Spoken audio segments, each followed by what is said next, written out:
Right, Perfect Strangers intro hooking us up here.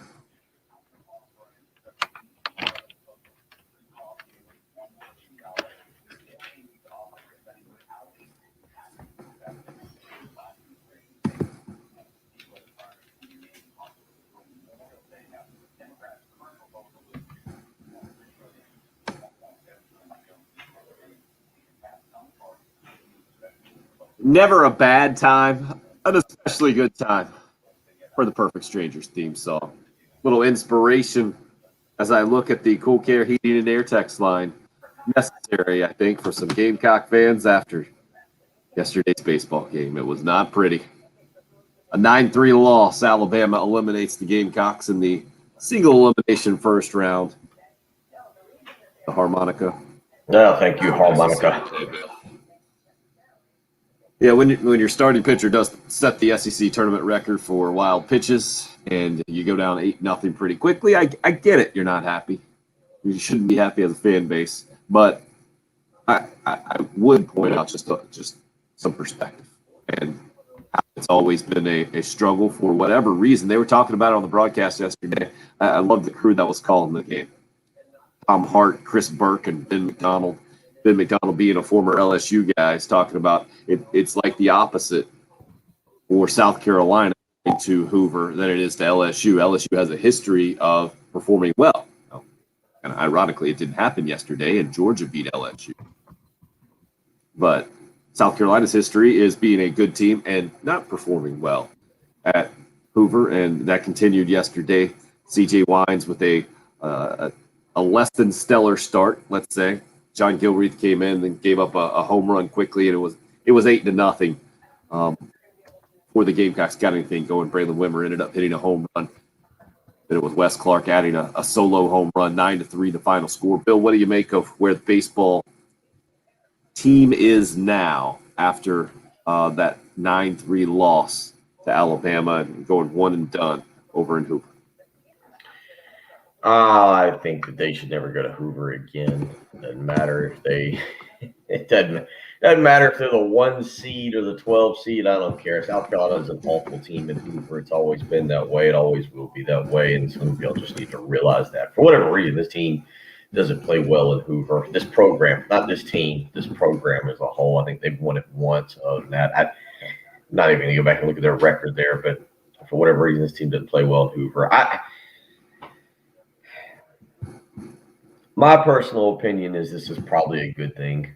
I really do think it's probably a good thing that they got whipped or embarrassed the way that they did. I guess it doesn't really matter if you lose 1-0, 6-5, or 9-3. It's not something that you want heading into NCAA regional play. But they're going to make the NCAA regionals. They're not going to host. I think that they've got a chance to get out of an NCAA regional depending on where they go. I think, again, they have a chance.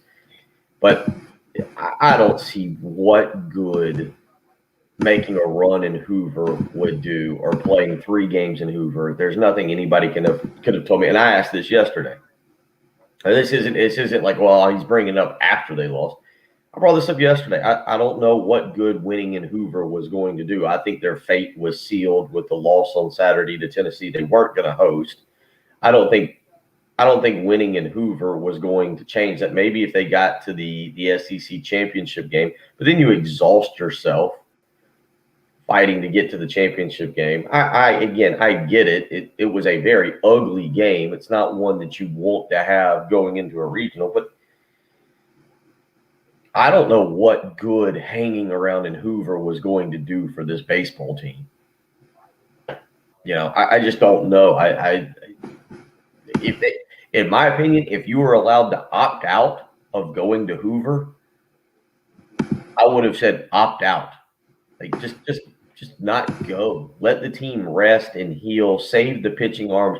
This tournament is one of the most meaningless things in sports, because if they win this tournament, if they had won the SEC tournament and lost the regional, you would have still had people texting in saying embarrassing or saying whatever they want to say. So nobody cares. They really don't. The team cares. The players care. I'm sure that they didn't go. I'm thinking they didn't go with the mindset of, let's go down there. let's go down there and lose the first one and come back home. That's a player's mentality. You shouldn't have that. But big picture, I don't see what the big deal is outside of you just don't want to get beat like that going into regionals. But 10 years ago, 2011 or whatever, they lost. They went 2 and Q and came home, and people were calling for Ray Tanner's head, and they made a run and won the College World Series. I don't think they're going to win the College World Series. I don't know if they're going to get out of a regional. It depends on what regional they go to. They're going somewhere. They're not hosting here.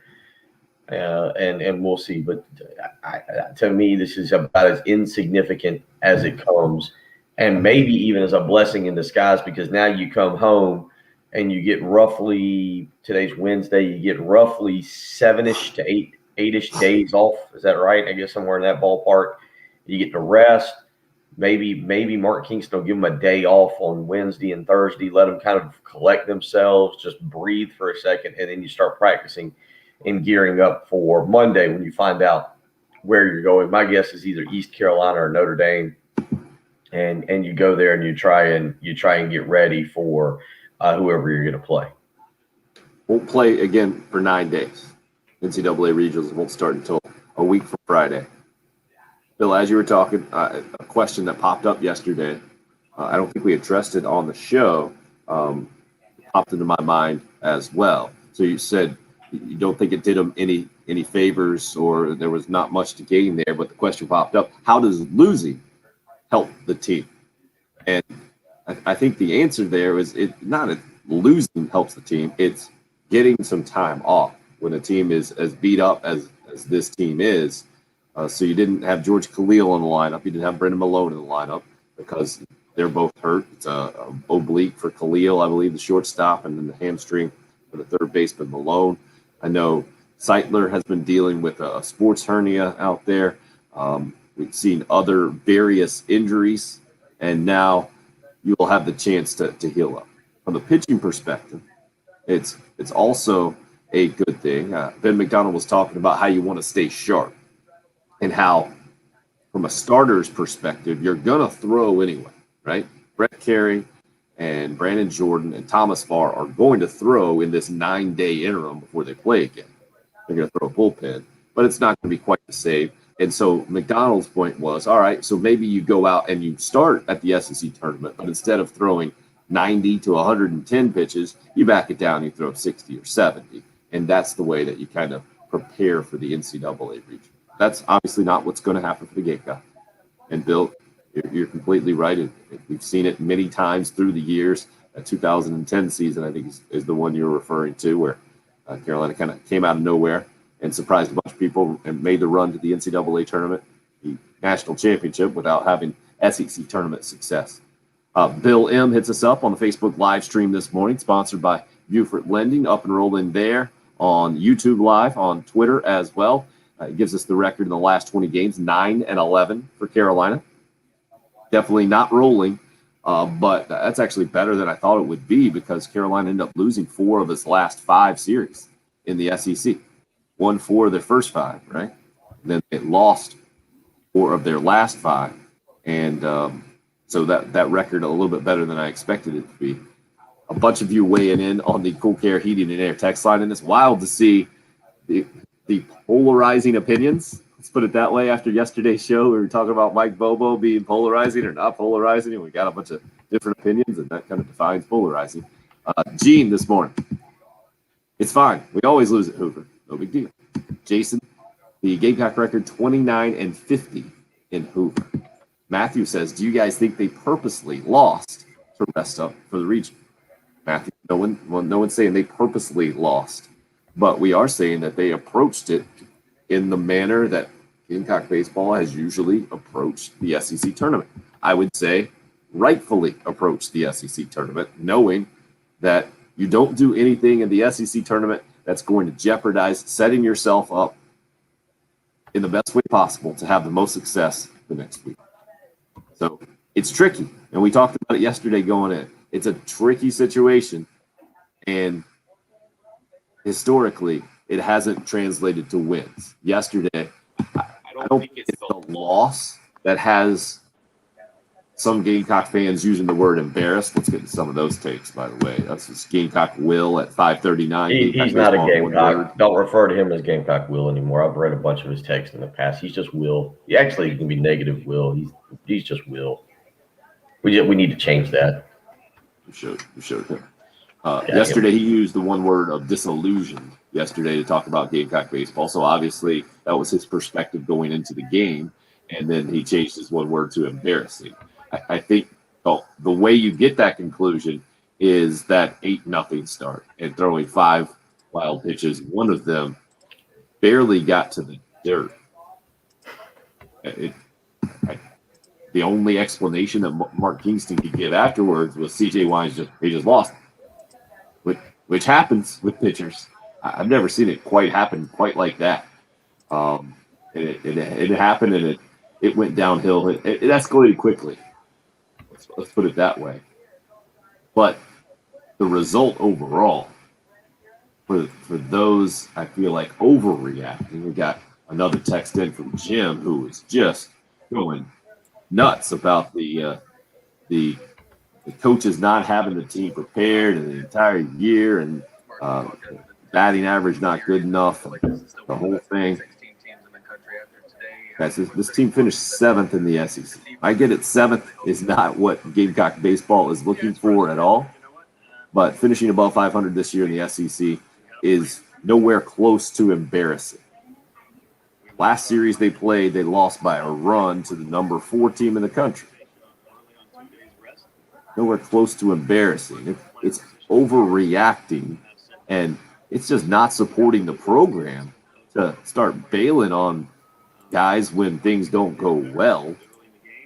But I don't understand what you were looking for at the SEC tournament. We got a couple other questions in here too. This goes to my confusion, or another anonymous texter. Why Wines today? Sanders, Bostic, Carey? Did we want to minimize regional hosting, or does the SEC tournament carry zero value these days? It's that last part. The SEC tournament carries pretty much zero value. And Gamecock baseball has always approached it that way, whether it was Ray Tanner or Mark Kingston or whomever. And maybe it's the fact that you hear coaches going in saying, no, we're going to win the games. And it's true, except the actions don't necessarily follow that. If you're going to win the games and they're as important as the rest of the games, then you start your best pitchers. You get your players out there, even if they're a little banged up. But if you do that at the SEC tournament and then guys aren't available for the NCAA tournament, you're a bad coach. So that's the tricky part of talking. Is that where you're at this morning, Bill? You seemed a little disgusted in this conversation. I mean, there's just I could call so many names. Like, I get it. South Carolina baseball is outside of women's basketball at South Carolina is the sport where there is an elite expectation, a national championship expectation. I understand. I grew up watching that in the 2000s with what Ray Tanner did. What did we say? 6 College World Series in 11 years. There's elite expectations. Like some people, though, as I'm reading the text line, this team is not elite, but they're not average either. And if you think it's an average team, I mean, you just flat don't understand the game. They're not a top 15 team. They're not. They're not a top 15 team. And Bill Morgan sends in on our live stream, says 9-11 in the last 20 games.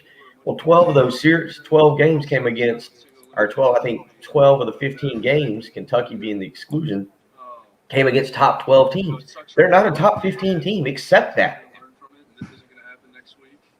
But that doesn't mean they're a bad team. Clemson's 24. Clemson's 24 and 27. Clemson's 24 and 27. If you're a Clemson fan, you should be embarrassed. And I think if I saw this correctly, it will be the first losing season for Clemson baseball. They lost again yesterday. They lost again. They got to play it again today in that weird setup. Clemson lost 15-10 to Louisville yesterday. Clemson is now 24-27 on the season. That's a bad baseball team. And if you want to be upset about something, you know what? You should be embarrassed that you lost to Clemson up at Doug Kingsmore, because that's a bad baseball team. And if you're a Clemson fan, you should be embarrassed. You should be embarrassed. If you're a South Carolina fan, you should accept what you are. You're about a 15 to top 25 to 15 to top 25. You can beat Kentucky, you can beat Missouri, you can beat Georgia. You are good enough to pull off the sweep against Florida, but that's kind of the anomaly, right? You're good enough to win one of two against Arkansas, Mississippi State, Vanderbilt, Tennessee. You're good enough to win one of two. You're not good enough to win a series like that. You're good enough to get out of the regional. They are good enough to get out of the regional. They're not good enough to make the College World Series. They're between 16 and 25. It's a good baseball team. It's not an elite one. It's not a great one. And I get it. Compared to the history of South Carolina baseball, if you want to say that's unacceptable, I get it, because South Carolina baseball under Ray Tanner was held to one of the most extreme standards in South Carolina sports, right? Like that's what they are. They've been elite. They were one of the top 3 or 4 programs nationally in college baseball for the majority from about 99 until 2013. That's elite. One of the top programs. And they're not there right now. But to say they're average is like ignoring the nature of the beast. Playing in the best conference in the country. And as you said, finishing 7th. Well, if I just take a quick glance at the D1 baseball poll, whatever came out this week, Arkansas's 1, Vanderbilt's 2 or 3, Tennessee's 4. You played all 3 of those. Mississippi State's 8. You played them. Ole Miss is 12. Florida's 13. I mean, what is that? It's 1, 2, 3, 4, 5, 6. So being 7th means what I just said. You're outside of the top 15. You're outside of the top 15 if you're 7th in your own league. They're not a great baseball team, but they're not average. They're not elite. And there is a difference in that. They're not good enough to get to the College World Series. And if you want to say, well, look, every year South Carolina baseball, it's College World Series or bust, then okay, that's your argument. I don't necessarily agree with that, but they're not good enough to get there. They're good enough to win a regional. I don't think they're good enough to go on the road somewhere in a super regional, anywhere, and win it. You know, maybe lightning strikes. You know how baseball is with momentum. But no, the odds of them getting to the College World Series are slim. They don't hit the ball well enough. Pitching can be erratic at times. But when you get to a regional, everybody, your pitching staff in particular, will be healthy. You can roll Brett Carey out there in game 1. You like your chances with that.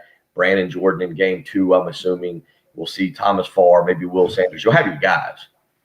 You didn't have all your guys yesterday. I just like I guess everybody expects this team right now to be elite, and they're just not. They're not, but they're also not Clemson in baseball. They're not 24-27. Oh, well, ran over. Exception to that. Les says if Clemson should be embarrassed, then Carolina fans should be embarrassed also for losing to them. Carolina is not a good team. They are an average team. Bill said that other part about losing to Clemson earlier. I mentioned you mentioned they're not a top 15 team. Carolina dropped 2 spots in the RPI to number 16 yesterday. 803-404-6100. Would love to hear from you. So Bill and I think are on the same page. Not a good performance yesterday from Gamecock baseball, no doubt about it. But not anything to overreact about. This year's team has proven it's not an elite team. Only Florida on the resume as far as a good team that they won a series from in a play. But they've also proven they're not an average team as well, because they've beaten other teams that they should have beaten. You finished 7th in the SEC this year.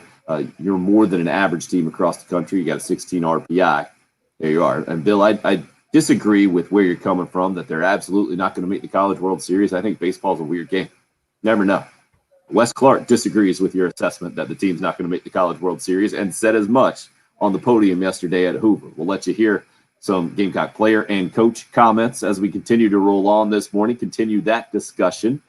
who knows where else the program will go. Shane Beamer meeting with Gamecock clubs in Florence and Myrtle Beach yesterday. Try to get into a Gamecock football discussion as we typically do on the program. Love to hear from you. Like I mentioned, 404-6100 if you'd like to call or text. You can hit us up on the video stream sponsored by Beaufort Lending, up and rolling on YouTube and Facebook Live, Twitter as well. The station handle at 1075 The Game, the easiest way to find us there. Phil, wait, you feel better? Or you're gonna be rankled all morning. Oh, there's the first. We gotta get some coffee in me. I gotta take the kids to school. I gotta, I don't know. I gotta eat multiple donuts or something. I don't know. I've lost too much weight. I'm down to 160. Maybe that's the problem. I've been in a health kick, and I've gotten myself ready for lake season. I feel comfortable. I ate a great meal last night: some salmon, some roasted asparagus, and peppers and quinoa. I don't know. Maybe I should have just eaten some fat last night. Just continue to go on that. I'm all right. I just find it funny. I find a lot of people funny. I find a lot of people, it's more entertaining than it is upsetting. I think a lot of people are just, I would assume nobody that's sending in actually thinks what they think. They're just, it's a Wednesday morning, late May. Everybody's just a little grizzled. Maybe a lot of people got up to see the eclipse at 4:30 this morning. Did you get the kids up to see the eclipse? I didn't know there was an eclipse. I didn't either until I got up and looked on the internet. Isn't that one of the things? Like, so what did you see exactly? It got darker? I don't know what they said. I didn't realize. I got up people close your eyes if you're into that. Eclipse, and I was like, no, I was asleep at 4:30. Who gets up at 4:30 to see an eclipse? I've never quite gotten that one in. I see an eclipse every night when I go to sleep. I think the only one I've ever watched was, what was it, that one, I think back in like 2017, the really big deal. Sure. Yeah, I think people went out to the was it fairgrounds. 2017 now? That sounds right. It's been a while. 2017, 2018. We were right in the middle of it, or right in the graphic hot spots, right? And they had a big deal. We were out in Bryce Stadium, the whole deal. Yeah. Okay. So, Bill, if you say you think it's funny, then I have to hear you laugh more or chuckle. I'm laughing. I more laugh at a lot of the hot takes. Remind everybody, we have a hot take hotline. You can always call in. You might remind everybody of that. That's a great segue, Bill. Our hot take hotline, sponsored by Twin Peaks. For the men who never settle, call 803-978-6654. You can vent at any time. 3-4 wild pitches in if you need to vent. You see that? That might be the time.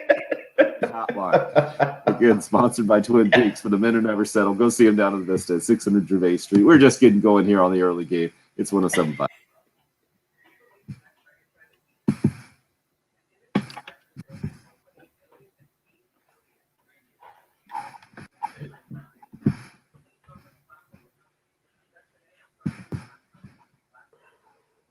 David, I agree. Might do some bacon this morning. Good call. Up at 2:30. You win. You must have to work at 3:30 or something. I don't think you got up at 2:30 to watch the eclipse. I stayed up way too late. I got invested in the Carolina, Nashville hockey game last night. That was a great hockey game. Did you make it? I made it to overtime and then I fell asleep. I made it all the way. Carolina scored in overtime to win. That was a really good game. Scored late in the third period and scored in overtime. So I think hockey has the effect on me that baseball has on you. A lot of times I feel like if it's up to staying late, it ain't gonna happen. I think that's part of the reason I'm a little grumpy is that hockey game went past 11 o'clock, and I had no intentions of staying up past 9 o'clock. But I got into it completely, and it was a lot of fun to watch. They had a completely sold out arena, so I texted my sister who lives up there. I said, and her job, she can get tickets. So she sent me back last night. If they advance, they're already starting to sell tickets for the second round. Right. A solid 400 lower level seats right now. If you want one ticket. Let me guess. Let us guess. One lower level. Second round, lower level in Raleigh. I'm going to go 165. No, you're not close. It's more expensive than that? Oh, yeah. Holy crap. Lower level corner seat, section 129, row N, wherever that is. Oh, I'm not guessing again. Give it to us. $446. That's just silly money. That was on vividseats.com is what she said. She just sent me that, just checking, obviously, because we were texting at like 10 o'clock, and so she couldn't call their contact and see. But she thinks that she might be able to get them cheaper, but $446. I'd love to go shoot up there. I might take the equipment if I can go next week and go to because it was I don't know if you said you saw it, man. That environment there, it was packed and they were waving the towels. That was fun to watch. Yeah, I was confused the first time I saw it. I was like, "Is this a replay? Is this from years ago? Like they're doing this in Raleigh? I didn't think they were ready for this in Raleigh." Well, that's what she was watching. Her husband's in Guatemala fishing. He's on a fishing trip, and my brother-in-law, and he just went. She said he just went to a Canes game maybe like 2 weeks ago, and they only had the lower level open. And so she was trying to put their son down to sleep. So she was just had it on. And I texted her about the top part being open. She's like, no, I don't think it's open yet. Patrick just went. And I was like, well, it looks open. There's people up there. And unless those cardboard cutouts have figured out how to wave towels, it's a packed house. And she saw it. She's like, yeah, I guess so. So it's what are you guessing the capacity was or the attendance? I think PNC is 16 or 17,000. I've been there for an NC State basketball game, and I've been for a couple of Hurricanes games. It might be close to 8. It's a good size arena. It's a good arena. The way it's built have you ever been in there? I don't think so. It's straight up. It's like straight up. It's like a difference than the Colonial Life Arena that kind of goes out, which I hate. Like you're on top of the action, which I love. I hear you. So attendance in the box score was 12,000, they said, out of the 18,700 it holds. How much? 17,000? It seats 18,700, and it says the attendance last night was 12. Really? Yeah, sounds right. I'm guessing there's still some kind of protocols there that keep it from going full capacity. Yeah.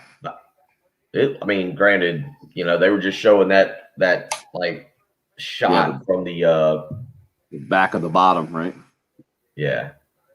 Well, no, it was at the top. It was at the top of like what I don't know, but I'd say behind the net, like looking out over the crowd. But that was fun to watch. I definitely need an early bedtime tonight. I thought about trying to go out and go fishing tonight. I actually went and bought a fishing license the other day. I feel like I should make use of it. Nice. Taking the boat to Guatemala? No. I don't think you can. I towed that thing 2 weeks ago with the car. That was the first time I've towed something that heavy.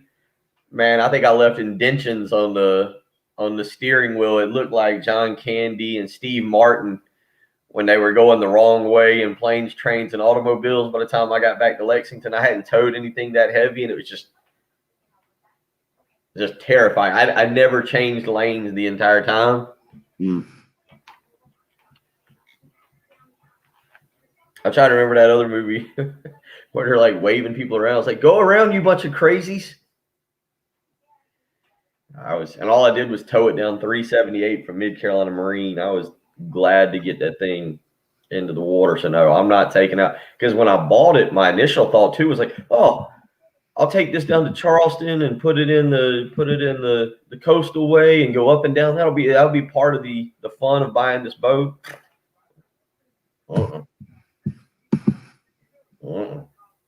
Not yet. Long way to go with that.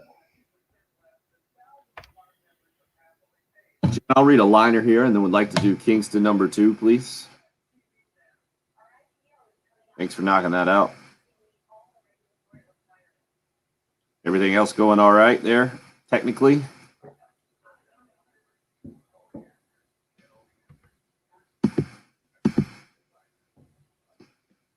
Oh, anonymous texter, new There game, you take go. a shot for every Gamecock fan overreaction. We would be dead right now.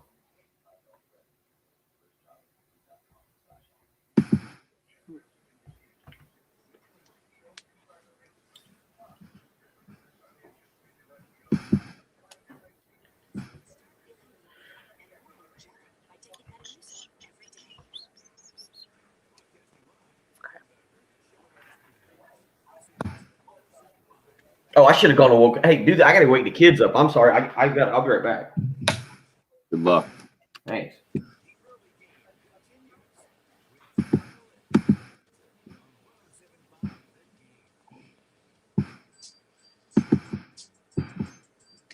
You're up.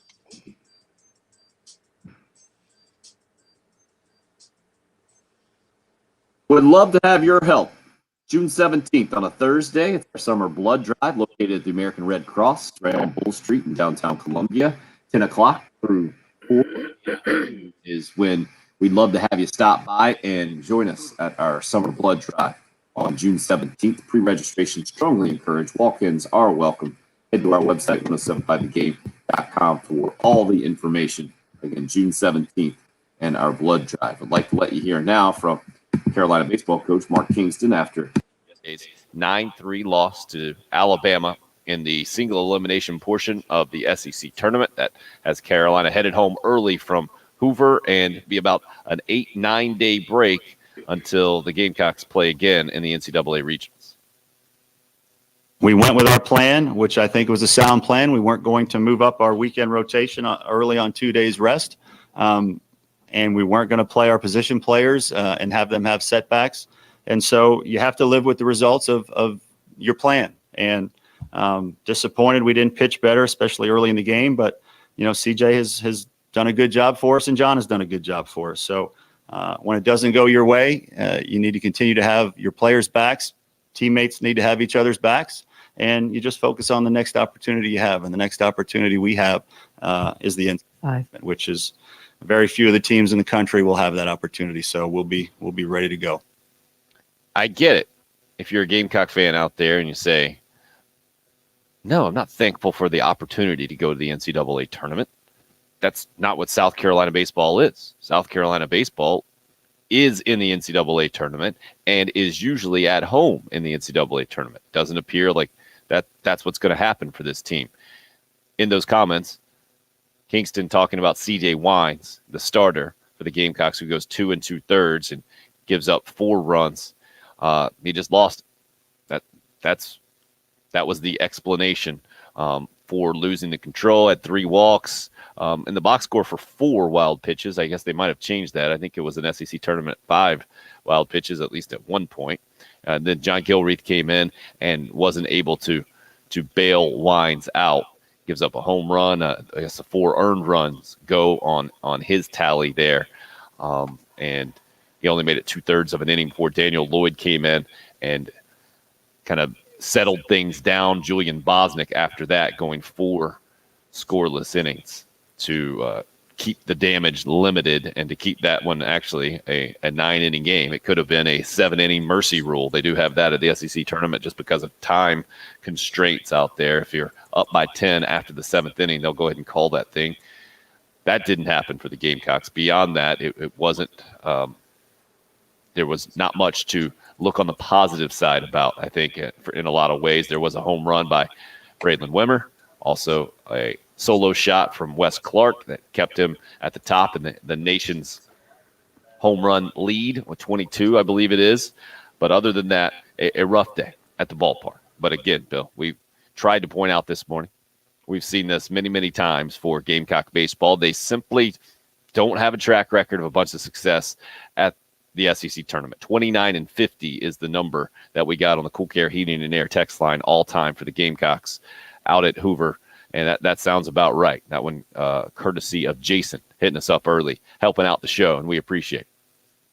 But also, look, let's also be clear. I'm not trying to make excuses for him and say, hey, it's okay. Anytime you get beat 9-3, you're not – I mean, you don't just shrug it off and say, well, that didn't mean anything. But at the same time, I disagree with anybody who's saying that a regional was on the line in yesterday's game. I guess it's the same thing as saying, well, maybe if they made the championship game, maybe they put themselves in contention. I think the book is written and set in stone on regionals. Well, this was coming from Nick, Um, maybe on the Cool Care Heating and Air text line, and I think Nick might be a Georgia fan. He says you can't really say it's a meaningless tournament when yesterday was basically a play into the regionals for a few teams. I'm excited for my dogs, Nick says, and I think we can take down Arkansas. They were very close last time. So Georgia beat LSU. And for a team like Georgia on the cusp of the NCAA tournament, I hear where he's coming from. The Gamecocks just not in that position, having won more games in the regular season. Yeah. I mean, South Carolina's firmly in the SEC, in the NCAA tournament. They'll be a 2 seed. I think I was trying to go back and look. East Carolina, who we think is a regional team, I believe they got run ruled in their tournament yesterday by Memphis. Maybe they run ruled Memphis is what it was. I'll have to go back and look. But my guess, just based on reading some projections, South Carolina is going to be going to Greenville for the East Carolina regional. We'll see how that works out and where it goes. Again, we'll find all this out on Monday. When they actually announced the regionals. But no, your first South one Carolina was was right, in it. Bill, by the way. Memphis 11-1 over East Carolina yesterday, and that one was a 10-run mercy rule after 7 innings. Yeah, so I think South Carolina ends up in the Greenville regional. I think, again, my personal opinion, could be wrong, that was set in stone going into yesterday. And CJ Weens didn't have it. We've seen him have some good midweek starts. Yesterday, again, at least to this point, was the anomaly. You're right, he was brutal. There's no other adjective or no other way around it. South Carolina as a whole yesterday was not a very good baseball team, and we have seen that. We've seen some bad performances from them. I've also seen some good performances. So we'll see what happens. We'll see where they go from here, the time off, the opportunity to rest. Yeah, does it help them? Does it hurt them? Again, Tim, we kind of just talked about it yesterday, and I don't want to say we joked about it, but if South Carolina had the opportunity to opt out of the SEC tournament, they never do, unless they just lose all their games and they're not even in contention for the SEC tournament, which means you're not in contention for the NCAA tournament. Would have you even wanted to go? Just because I don't know what the point of it was. My personal opinion, I can't stress this enough. I don't think there was anything they were going to do that was going to change their positioning in the eyes of the NCAA tournament committee. That their strength of schedule is set in stone. Their RPI is pretty much set in stone. I think their placement in the tournament in the NCAA tournament is set in stone, and that's going on the road in a regional. Now, maybe if they'd have beat Tennessee on Saturday, maybe we're having a little bit of a different conversation, maybe a little bit, but we'll see what this team does over the next 8 days to get itself ready for the regional. Because if they can get out of that and get to a super regional, then I don't know, if let's say they do get out of a regional, and depending on which regional they go to, I give them a chance. I don't know, are they still an average team? Are they an average team if they don't get to Omaha? I don't know how we define this team. I think they're a good team, not elite. And we'll see how they end up doing. But I personally don't put much stock in it. I said that yesterday. I said it on Friday even. There wasn't much that was going to help with this baseball team. Adam on the Cool Care Heating and Air text line, 803-404-6100. This year, I just wanted to see this team make a move in the right direction, Adam says. He continues. I said if they make the Supers, it's a win. Didn't expect them to make the College World Series. Hoping, yes. Expecting, no. I feel this team has good young pitching, is set up well for next year, so make the Supers. I feel this is a top 20 team, not a top 10 team for sure, but next year the expectations go up with what's coming back. Not disappointed in this team at all. Good team, not a great team. That's Adam, Cool Care Heating and Air text line. Maybe a little different tone than our favorite 86-year-old caller who we need to get to right now. We will not make Gamecock Larry wait on the Love Chevy phone lines too long anyway. Great to hear from you this morning, sir. How you feeling, Larry? I'm feeling okay. I'm glad you're not going to keep me too long, because I got to check my circle pop. I don't forget. Anyway, I'm disappointed, but I'm not going to say nothing about regionals. I'm not going to predict nothing, but I'm kind of upset about that pitching decision. I mean, I usually don't talk second guess the coach, but I believe they should have started Will Sanders or maybe even Julian Bosnick. And it may have been a different game, but that's okay. We're going to sit back and take it game by game, and hope we can go to wherever we go and come back a winner, and then go to Super Regionals, wherever that's going to be, and we're going to be okay.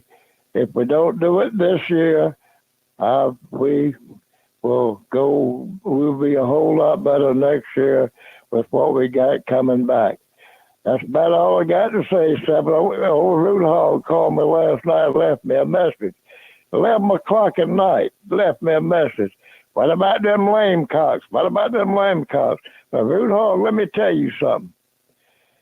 If you want to bash my Gamecocks, you call me in the daytime. You and all the Legion of Doom. Call me in the daytime. I'm awake. I'm if I doze off, no problem. I'll call you back. But I'll get all you guys. We're gonna go in football. We're gonna beat all you guys. That's Tennessee Mike and all of y'all. Gamecock Larry's getting back in the spirit. Getting back in the Gamecock trash talking spirit. Go Gamecocks. Gamecock Larry, ladies and gentlemen. Nobody can follow that, so it's a good time for us to take a break. 803-404-6100. If you want to try, you can call or text. It's the early game here on 107.5 The Game. 107.5 The Game is on the air, online, on your phone or tablet, on the app. Oh, big week. Plenty to talk about this weekend. NBA playoffs, NHL playoffs. We'll have just Memorial Day as a whole. Maybe one of the things you're going to do on Memorial Day is do a little bit of car shopping. I'll tell you the place you need to go. Make sure you check out. That's Love Chevrolet, I-26 in Harbison between Lowe's and Frankie's Fun Park. Why, you ask? Well, Love Chevrolet's been serving, the Midland's been serving customers for 60 years. They've been taking care of people. And I tell you what, whether it's a brand new vehicle, and they've got 14 acres of brand new vehicles, so the largest selection anywhere in the Midlands, or a certified pre-owned vehicle, you're going to find what you've been looking for, what you want, whether it's for you, whether it's for your son or daughter, you're guaranteed to find what you're looking for. Incredible sales staff out there, so knowledgeable. The moment you drive onto the lot, maybe you're a little iffy on what you've been looking for. That's okay. The folks at Love Chevrolet are going to explain the ins and outs. They're going to explain why that car or truck helps you with your daily commute. Maybe, again, you're looking at a car for your graduate, whether it's high school or college. They're going to explain the safety features. They're a very knowledgeable sales staff. That's why when I need a new car or a certified pre-owned car, I have one place I go to, Love Chevrolet. You can check them out on the web, lovechevy.com, or even better, you can go visit them in person. That would be, again, I-26 in Harbison between Lowe's and Frankie's Fun Park. No better place in the Midlands. Love being associated with them because of the way they treat their customers. Visit Love Chevrolet, I-26 in Harbison between Lowe's and Frankie's Fun Park, or on the web, lovechevy.com. Get out to Love Chevrolet and find new roads.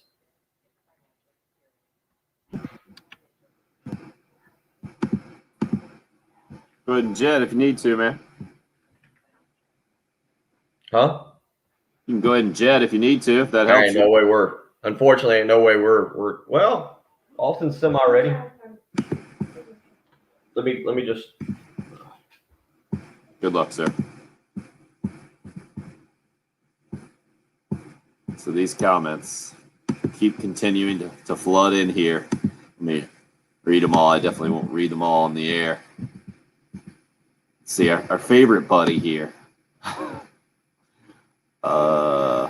609 this morning. Favorite texter who's always bitter. It's not a surprise. Team isn't that good. They can't hit. They won't go far, just like yesterday. Just like the football team has all this talent. Nothing but a women's basketball school. And he said somebody got Bill mad, but he wasn't that kind, using Bill's name. Danny, to be fair, people act this way about football too, and they haven't won a championship at all. It's just unrealistic fans. Eddie, can anybody answer why we aren't seeing Cam Tringali? It's mind-boggling. Either he is hurt or just not that good. I did see him in uniform. Let's look up Cam Tringali's stats. And this happens on the text line every now and again. Some youngsters clearly just like get stuck with one thing. They continually ask it. And even if we answer, which I remember specifically answering this earlier. So in his one appearance this year, gave up 3 runs. He's only pitched 1/3 of an inning. His ERA is 81. I mean, pretty easy conclusion to come to for me that coaches just don't think he's earned the playing time. It can be that simple. Let's see, looking at other comments now. Gator Steve. I'm going to bring this one up on air. Shows how clueless Gator Steve is.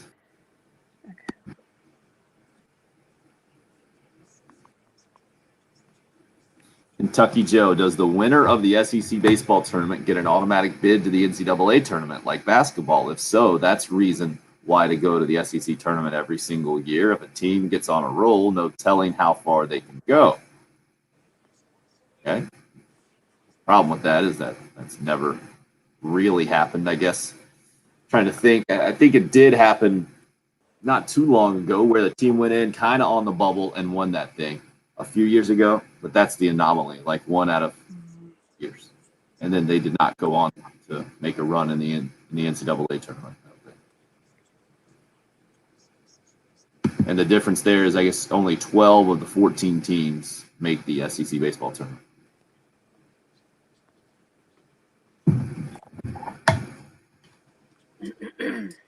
Todd, the Alabama fan, just says, Good morning, fellas. Great show as always." Yep. At least he didn't say roll Todd like he does sometimes. Jen, did you have something for me there? Sorry, I didn't have it pulled up. No, I just was adjusting the lives. Thank you. So you're good with that? Switching Bills in the 8? Yeah, so I basically kind of stretched everybody out. I just retyped it. Cool. Thank you. Yep. Does that make sense? Why? Oh, definitely. I just figured, separating the hour was okay, but I'm good with making it even better or even more. If we can make it longer, let's make it longer. Is how Absolutely. Yep. Can we do the quick one from Wes Clark. Clark here, that 8-second one about Omaha? Okay, straight in. Yes, ma'am. Okay. Thank you.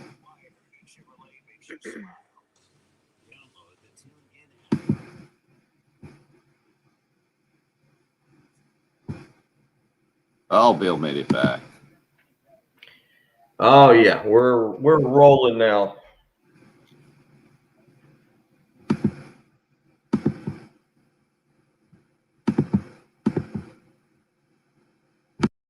And our team's in Omaha, this loss isn't going to matter one bit. That's confidence. That's Wes Clark after a 9-3 loss that ended the SEC tournament stay for the Gamecocks. One and done yesterday in the single elimination portion. What do you think of hearing the guy who's leading the country in home runs and hit another one yesterday? That was just an absolute no-doubter to left field. Somebody didn't get the scouting report, or Alabama was feeling good enough where they thought they could sneak a fastball by him up, and it did not work out. And it was hit a long way to left field. Wes Clark still confident in his ball club making a run to the College World Series, Bill, which you said they will not do this year. Well, I hope he thinks that they'll make a run. I hope the team thinks they'll make a run. I hope the team didn't go to Hoover with the mentality of let's lose one and go home.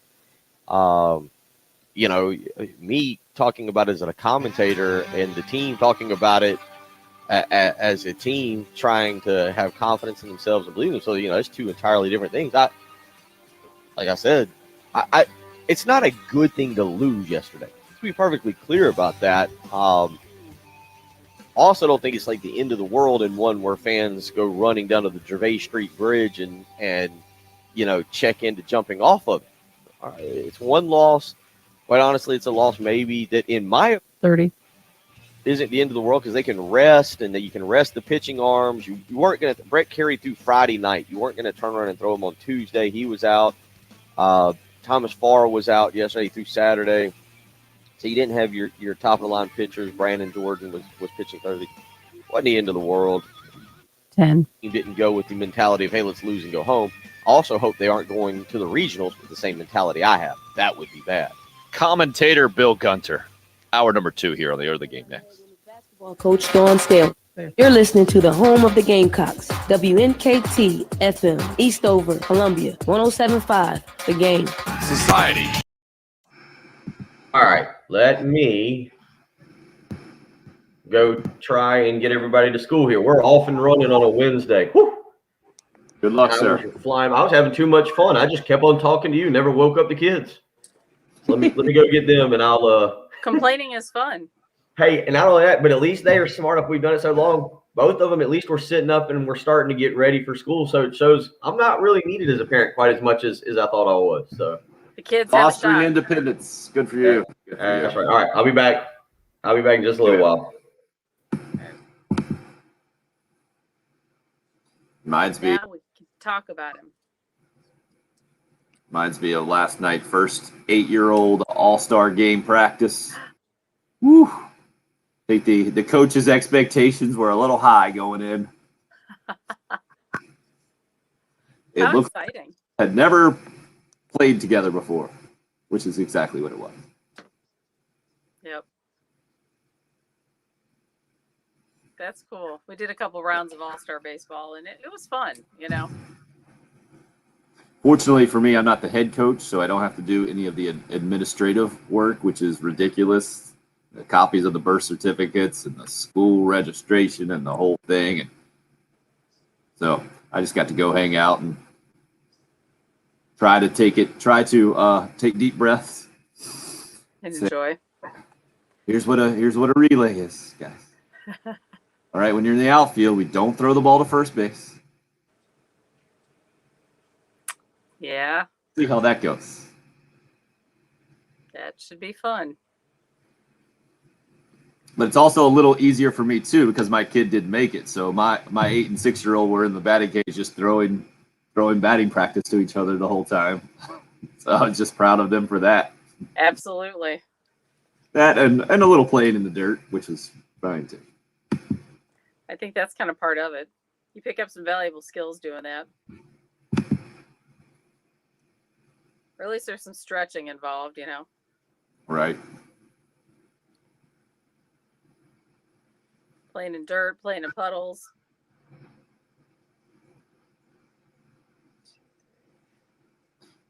So, Jen, I am guessing you did not watch the NBC series Parenthood. You know, I did not.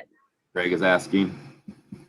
It doesn't seem to be up your alley there. There's a few shows that, you know, are more dramatic. I kind of like medical dramas. Like I love New Amsterdam, except it weirds me out to watch because he looks just like you, so it's weird. But I've gotten that before. More when that dude was on the series before that Blacklist. Blacklist. Yep. But that's I like that, and I like Chicago Med, Chicago Fire. But yeah, I stick to a lot of comedies. So why'd you say brutal, Craig? Just brutal that it got you to cry? Is that the deal? Yeah, I've seen the whole thing. We have the box set at my house, Craig. Wow. Is it pretty dramatic? Oh yeah. Okay. I mean, it's dramatic in a relatively real life family drama kind of way. Okay. That makes sense. So how is it set up? Hayden Fox what's his name? Craig T. Nelson is like the patriarch of the family. Oh, I like him. Yeah, he's the grandfather, and he's got 3 kids, I believe, maybe 4. It's been a while. Yeah, 4 kids, 2 girls and 2 boys. And so it kind of follows all those families. They have different family dynamics, let's say, Okay. that make it pretty interesting.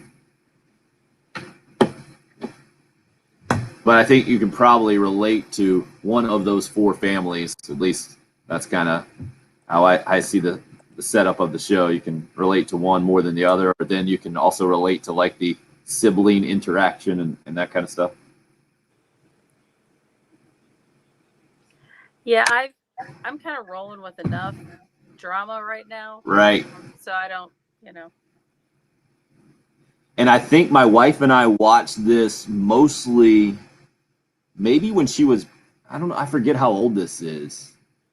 Either when she was pregnant with our first or our second. So to where, you know, we hadn't gotten to the level of family drama in the show. We were just figuring out how to be parents and maybe trying to take some notes of what not to do on parenthood. Uh-huh. But I'm with you that like I wouldn't watch a show right now that is about a family with a 6 and 8-year-old and a 1-year-old because it'd be I'm not getting anything out of that. I already got that. Yeah. 2010 to 15, and my 8-year-old was born in 13. So yeah, so we finished it when she's pregnant with number 2, I think, or right around that time. Okay. That's cool. So did you ever watch that John and Kate +8 show? Nope. My sister was living with me in Columbia. She got her first job there, and so I ended up buying a house. Part of the reason that she was there, so we didn't have to just give away rent. But Yeah. we watched that, and I think I was at the end of my 20s, and she was early 20s, right? Because it was great. It's like, oh, this is a lot of work, and I'm not doing any of it. This is entertainment. That's true. I can view this and then drink some beer and turn it off. And Kind of like being a grandparent. You can enjoy the entertainment and then right. give it all back. But yeah, I would never watch a show like that now because I'm dealing with that. Exactly. It's not nearly as funny. Right. Uh-huh. And I probably get angry at some parenting decisions like, oh, no, you can't do that. Uh-huh. Oh, that's funny. Yeah, we're back in. All right, let's start, Jim, with one of those baseball dealios here. Kingston won. No, let's do a little bit shorter there. Let's do number 1 for Clark. Sorry, Clark won. Oh, okay. Thank you.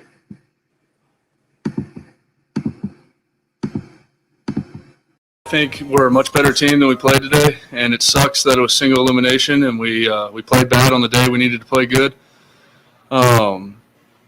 It sucks right now, and we know we're going to learn from it, and this isn't going to happen next week, and it's going to be a story once we get to regionals.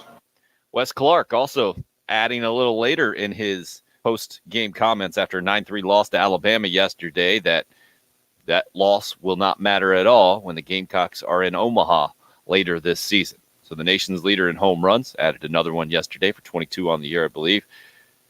Confident, as I would expect. I think he might speak more confidently publicly than maybe even coaches would prefer, but as confident a public speaker from the Carolina baseball perspective, I think, as we've heard in recent times or maybe in my couple of decades covering that team. 9-3 loss yesterday has Gamecock fans much less confident, I think, in the team, or at least some of them.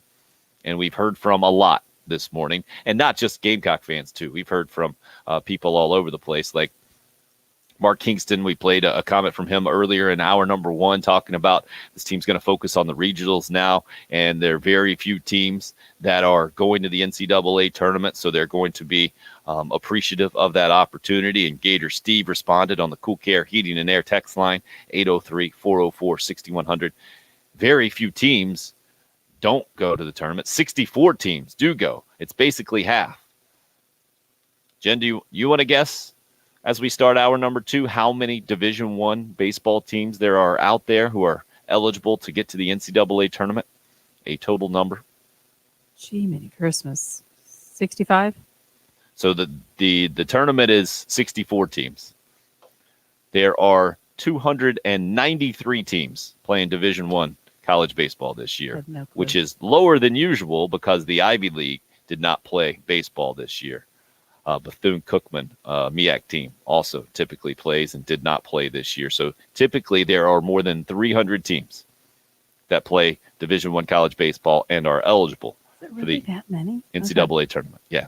This year, 293 is the final tally there. This is not to say that Gamecock fans should be pleased to be 64th. And to be clear, I don't think this team is 64th. Their RPI dropped a couple of spots yesterday to 16th. There will be 16 teams hosting the NCAA regional round. It wouldn't shock me if the Gamecocks end up still being a host, but do it as a number 2 seed with an Old Dominion or a Fairfield coming to Columbia. That's still a possibility. Bill thinks the Gamecocks will go to East Carolina. Carolina did that the last time they went to an NCAA regional, I believe. So that's what makes me think that won't happen again this time. The committee's got a difficult job. And how they end up breaking this thing down and then creating matchups for that next round of the Super Regional, and I'm glad I don't have that job. So I think there are a lot of question marks still to be determined. But basically, the hay's in the barn for college baseball this year. East Carolina, I mentioned, Bill pointed it out earlier in the show, in the American Athletic Conference, they got spanked by Memphis yesterday, 11-1, run ruled. Conference tournaments, we talked about it yesterday, are a weird thing in baseball. The conversation becomes much more prevalent for college basketball just because of more resources and attention invested in that sport. But that conversation is, all right, why do you play these tournaments, these conference tournaments with the NCAA tournament looming? Is it necessary, especially this past year with the COVID issues? And I always love conference basketball tournaments, but they are weird too, right? Because just because you play well in the conference tournament doesn't mean you're going to play well in the NCAA tournament. The opposite true as well. Just because you don't play well, we've seen it with Gamecock baseball for years. They're 29-50 all time at Hoover.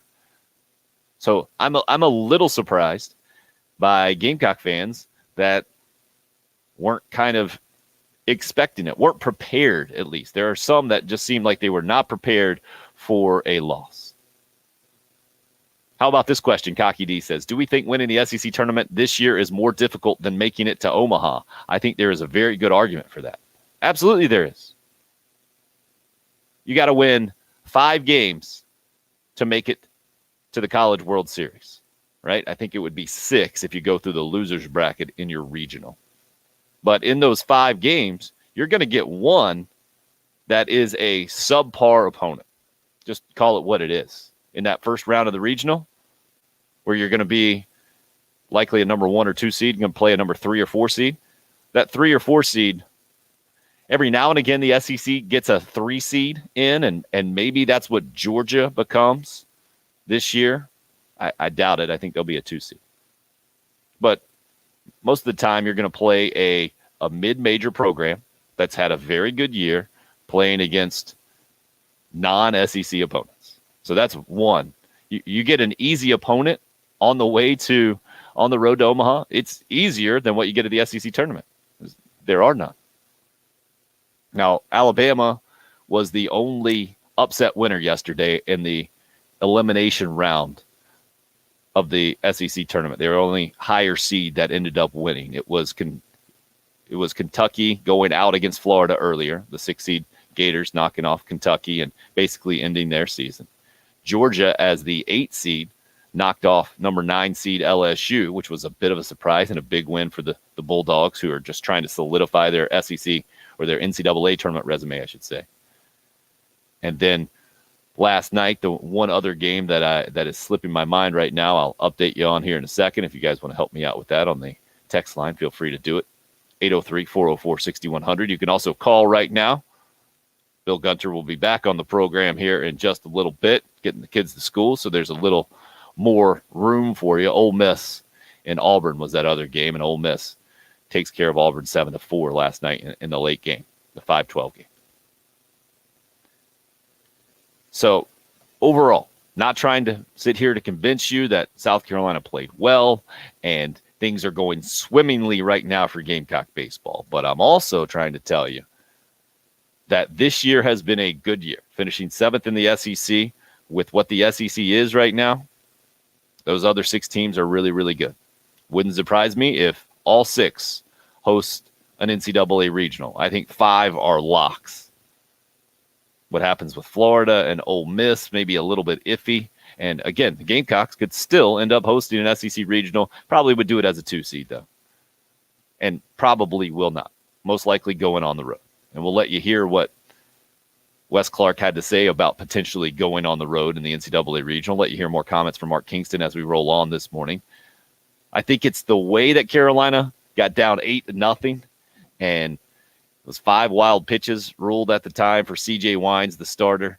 It was ugly, no doubt about it. I get the emotional investment and why that turned into some serious frustration, but I think as time goes by, and there will be plenty of time between yesterday's SEC tournament loss and the next time Carolina plays, which is a week from Friday, I think maybe you'll start to feel better about it if you're one of those fans who are texting us today about the embarrassing loss and you want someone's head for it. Well, maybe you'll start to realize or come to the conclusion that, especially if you watch more SEC tournament baseball. And unfortunately, it'll probably happen over the next several days that there'll be an injury or two for a key player that will not be good for those programs going to the NCAA tournament. There will be a pitcher who throws really, really well in the SEC tournament and turns around and doesn't throw well in the NCAA tournament. Now, I'm not saying that would have automatically happened for the Gamecocks, but the odds of injury certainly go up when you continue to play games. Carolina with injured players and a couple of those guys out of the lineup yesterday, George Khalil and Brandon Malone, they get more time to rest. Pitching staff will have no excuses not to be set up exactly how the Carolina coaching staff wants it to be set up for a regional. So You can complain more if they lose in the opening rounds of the NCAA tournament. Oh, That's the much opening safer round, to especially. complain. If you don't get Yeah. out of the regional this year, has been a disappointment. That is totally fair.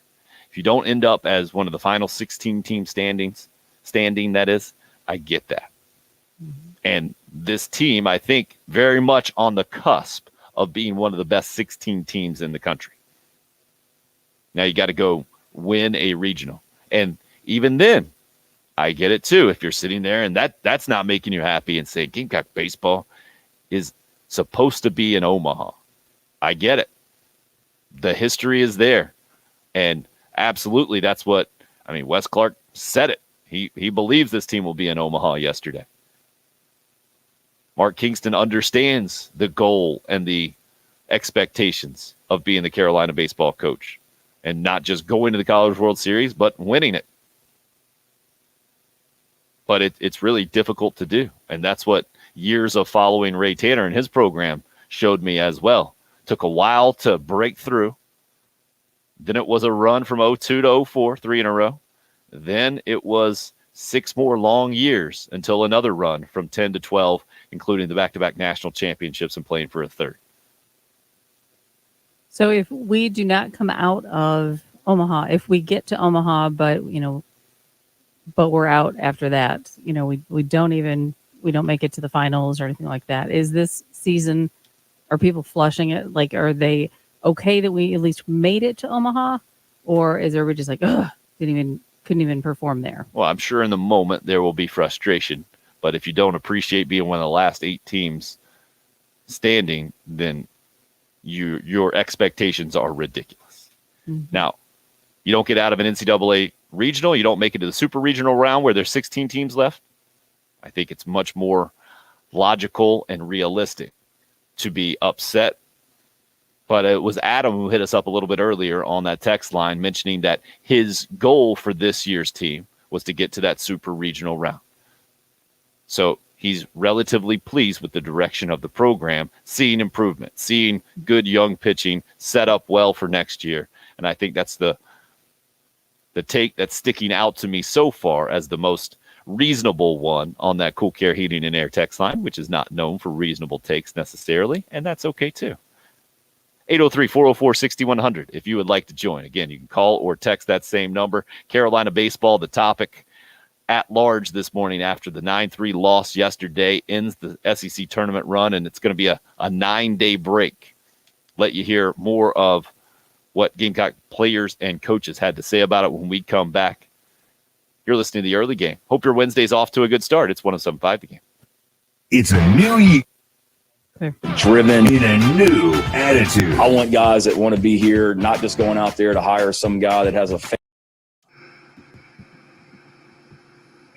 to prove to people that we can do some special things. New attitude. I do believe that things are always meant to be. Welcome home. My parents went to school here. Ooh, it's getting warm in the garage.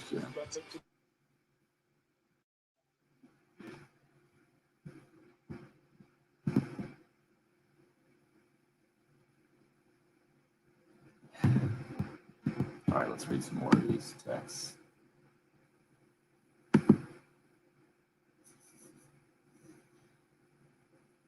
Wow.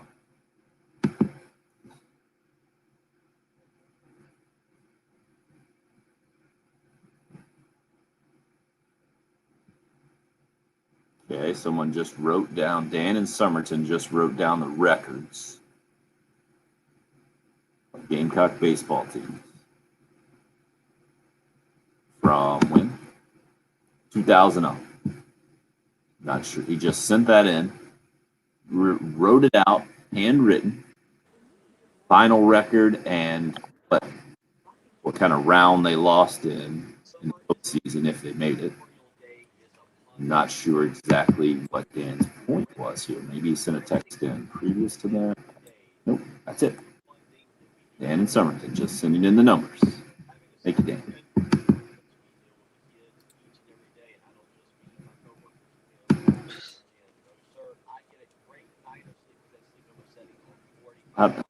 Now, Gator Steve says, my bad, I thought it was the same as football. Oh, I see what you're saying. So when he thought 64 teams made it in the NCAA tournament, he was thinking it was the number of football teams that play Division I. He apologized. Well done, Gator Steve. Clemson Allen. Only call Gamecock Larry during the daytime. Well, I mean, seriously, if you're just going to leave a voicemail for him, I mean, Yeah. come on. I've also heard Gamecock Larry say, I called the Legion of Doom last night after it was over. Nobody answered.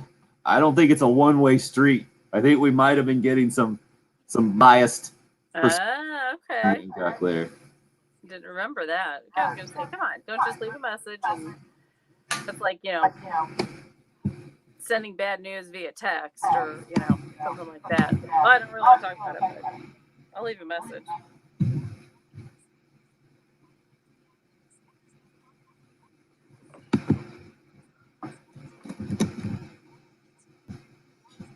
So Go ahead. I got a zero res after the show, Jen. You can help me remember that. Do you have to jet out? Okay. Nope. Good. Thank you. And let me read a liner, and then we'll go with one of the cuts that you have there. Let's see which one we're going to go with. So we play Clark number 1. So, yeah, why don't we use Kingston number 1 here. Yeah, the two that you haven't played yet are Kingston 1 and Clark 3. Yeah, I will get to Clark 3 probably in this segment as well. That's cool.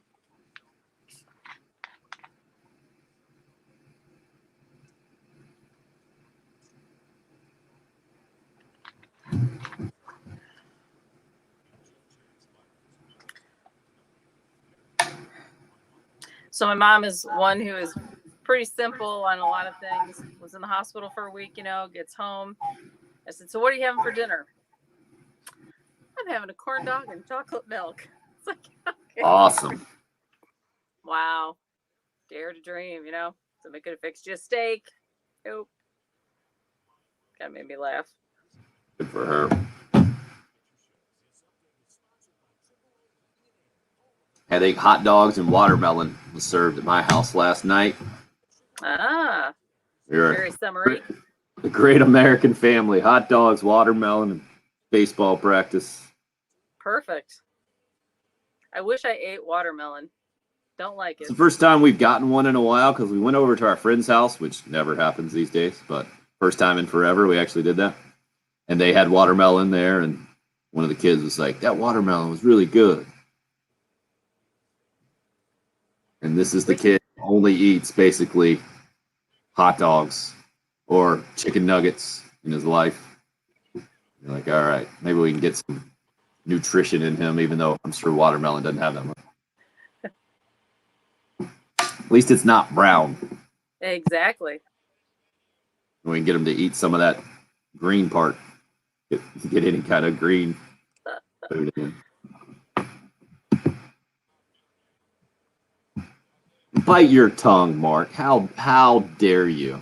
Well, I got to tell you, Mark, I'm with you. I wish I liked it because it makes life difficult. If you go someplace and get fruit salad, it gets Full mucked question up. coming up right now.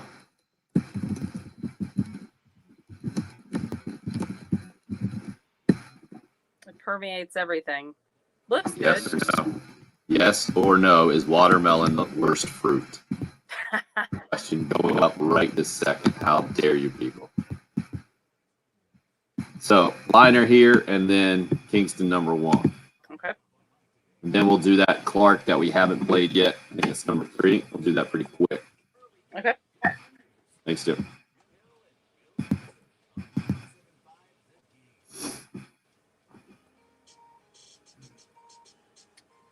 You're up. Respectfully asking for your help. Thursday, June 17th, it's our summer blood drive at the American Red Cross right on Bull Street in downtown Columbia, 10 a.m. through 4 p.m. Free registration, strongly encouraged. Walk-ins, though, are welcome. Head to our website for more information about that blood drive. Again, Thursday, June 17th. Would love to have your help with that. And thank you for your consideration. Also, would love for you to hear now some post-game comments from Mark Kingston yesterday, talking about how his team's going to use the time now. It's going to be a week from Friday, so basically 9 days in between yesterday's 9-3 loss to Alabama at the SEC tournament that eliminated the Gamecocks, and now the NCAA regional that will be up next for Mark Kingston's Gamecocks.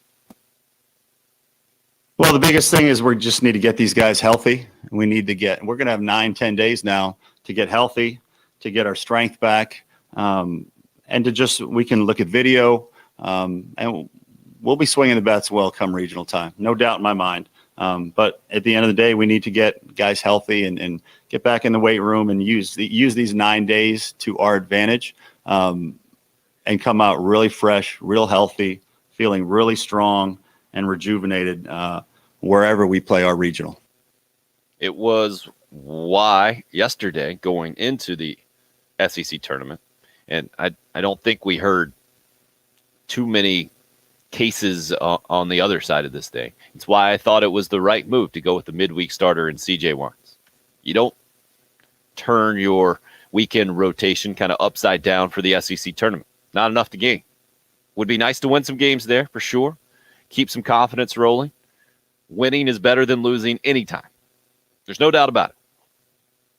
But the risk wasn't worth the reward in this situation. And just hearing Mark Kingston there, he sounded pretty pleased about the opportunity to have this break, especially, I think, but knowing where his team is. With your shortstop out the last several games, an oblique injury.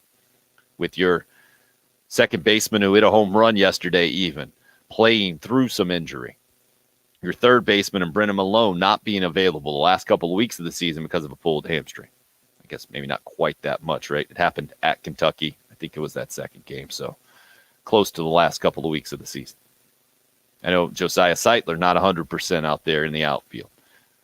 Now, all teams are dealing with this kind of thing for sure.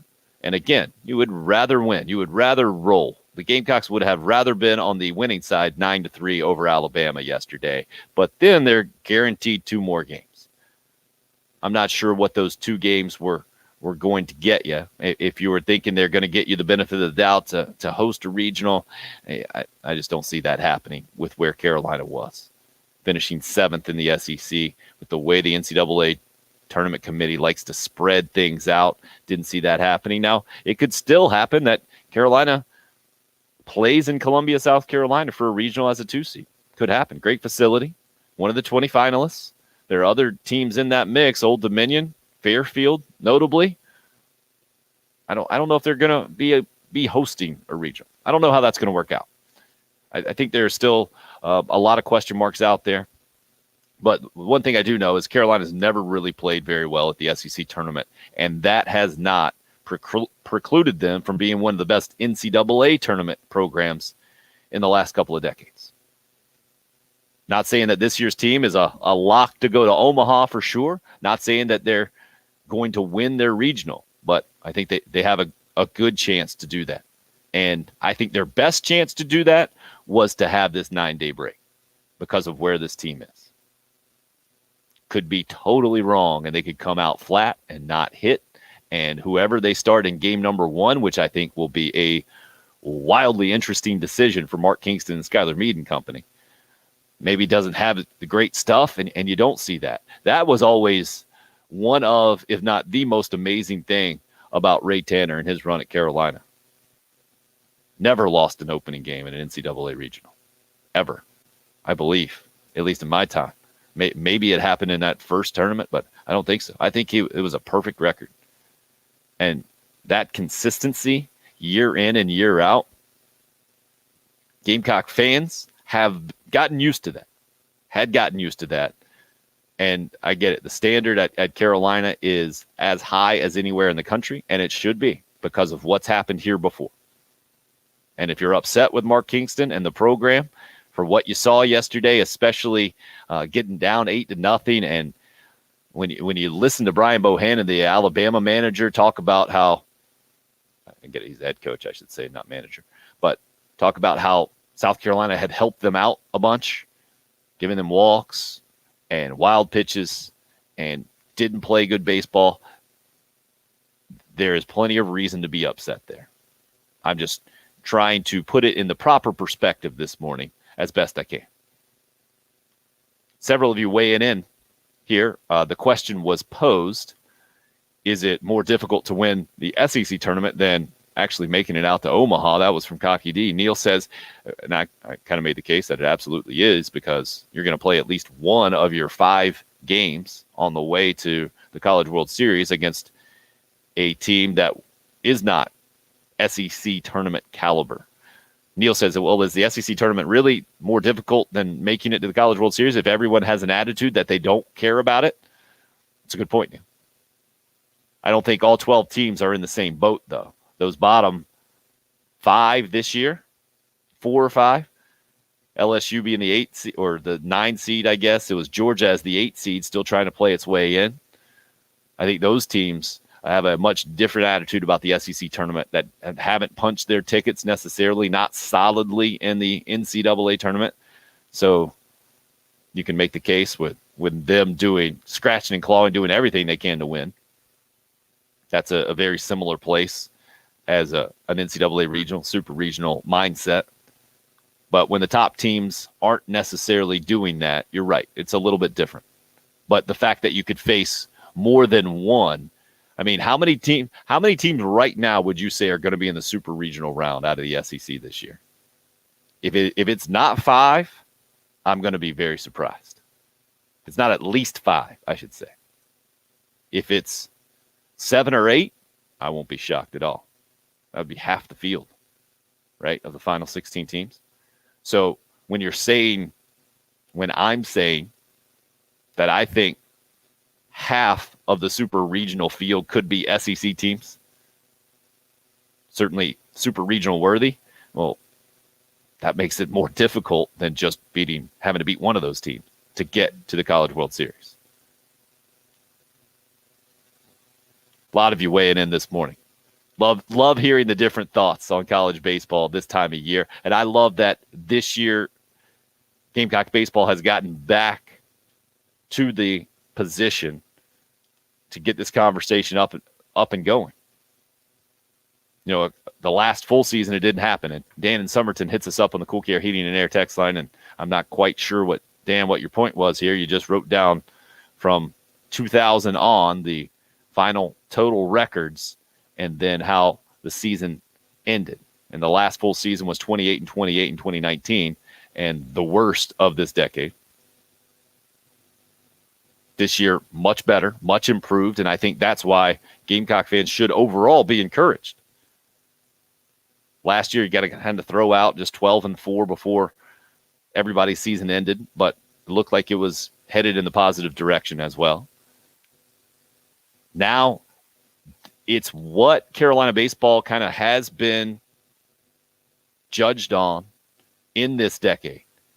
It's back to that point. Okay. Nothing to be overly excited about for sure, finishing 7th in the SEC. But on the other side, nothing to be embarrassed about or hold your head about either. Mike? So this team will be judged now on what happens in the postseason. Not on what happened in the SEC tournament, but what happens in the regional round, what happens in a potential super regional round. If Carolina doesn't get out of the regionals, yeah, I get it. You chalk it up as a disappointment, frustrated. If they do get out, I don't think it's fair to do that if you're one of the last 16 teams standing. That's just my take. Love to hear yours. 803-404-6100 is the number into the show. Tried to stay up late last night and watch the Carolina Hurricanes hockey game in overtime. Couldn't quite do it. I made it to overtime, and then next thing I knew, CNBC, something else was on. It took me forever just to find the game on CNBC, by the way. That's my hockey viewing. Oh, and how did this come up? I was talking on the video stream. This is how it came up. And Mark, I didn't see this coming, man. Because last night, great little night, all-star baseball, 8-year-old practice for the first time. That wasn't the great part, the first practice. Whew.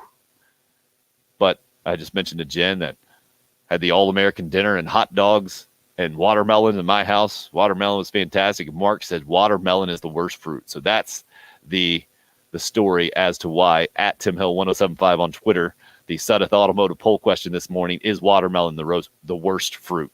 Because Jen agreed with Mark. So I thought I might be having to fight a fight here. Fortunately, most of you are sane people out there in the early vote right now, with just 12% agreeing with Mark and Jen. We'll let you make your case, Jen, when we come back. As to why watermelon is the worst fruit, which I got an easy answer. Which one should be much worse than that? So not even close. Interesting. I'm curious to hear that. Well, we'll see. Uh-huh.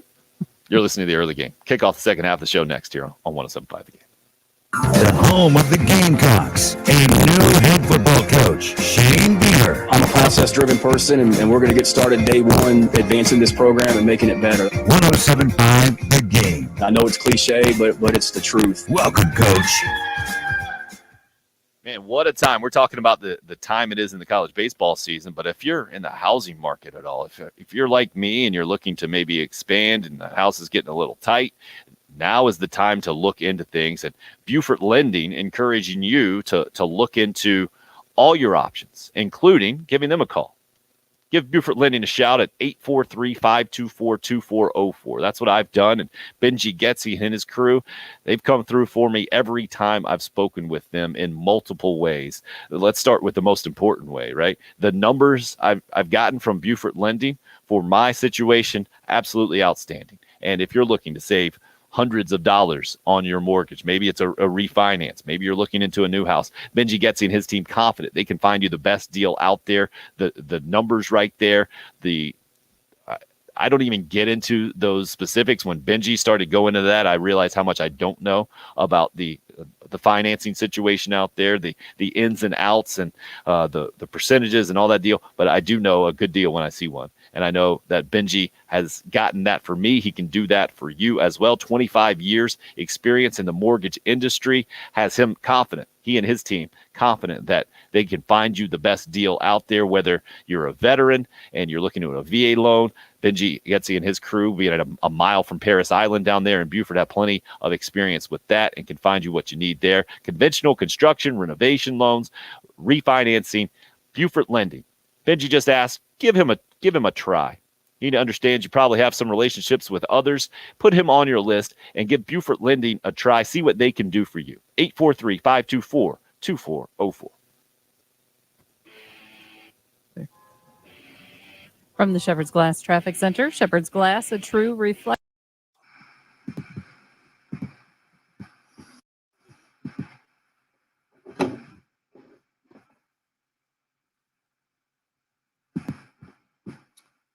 Totally true, Damon. Totally true.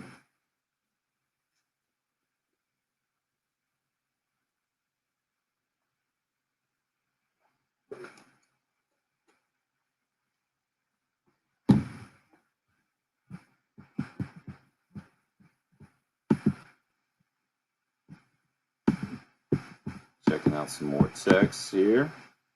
Yes, Brad. Good one. Cantaloupe.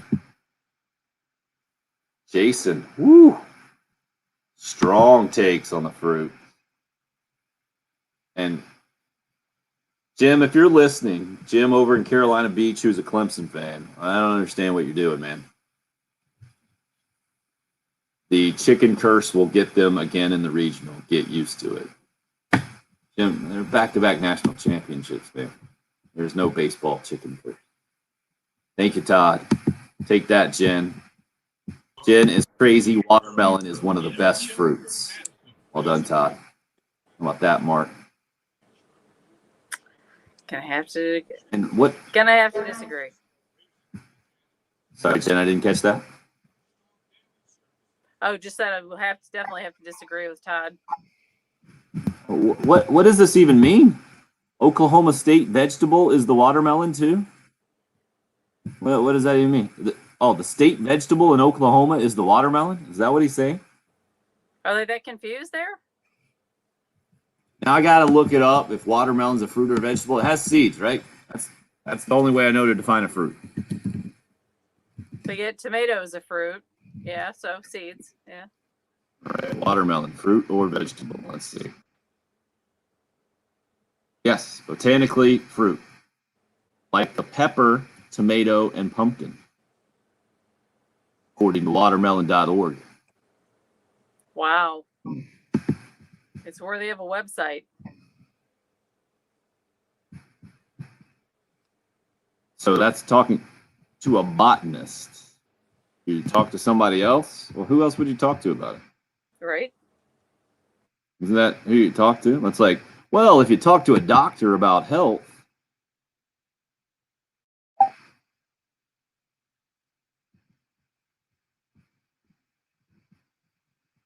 So, yeah, it's just saying Oklahoma. I'm not talking to the people in Oklahoma to determine. Yeah, they're a member of the cucumber family, also a fruit.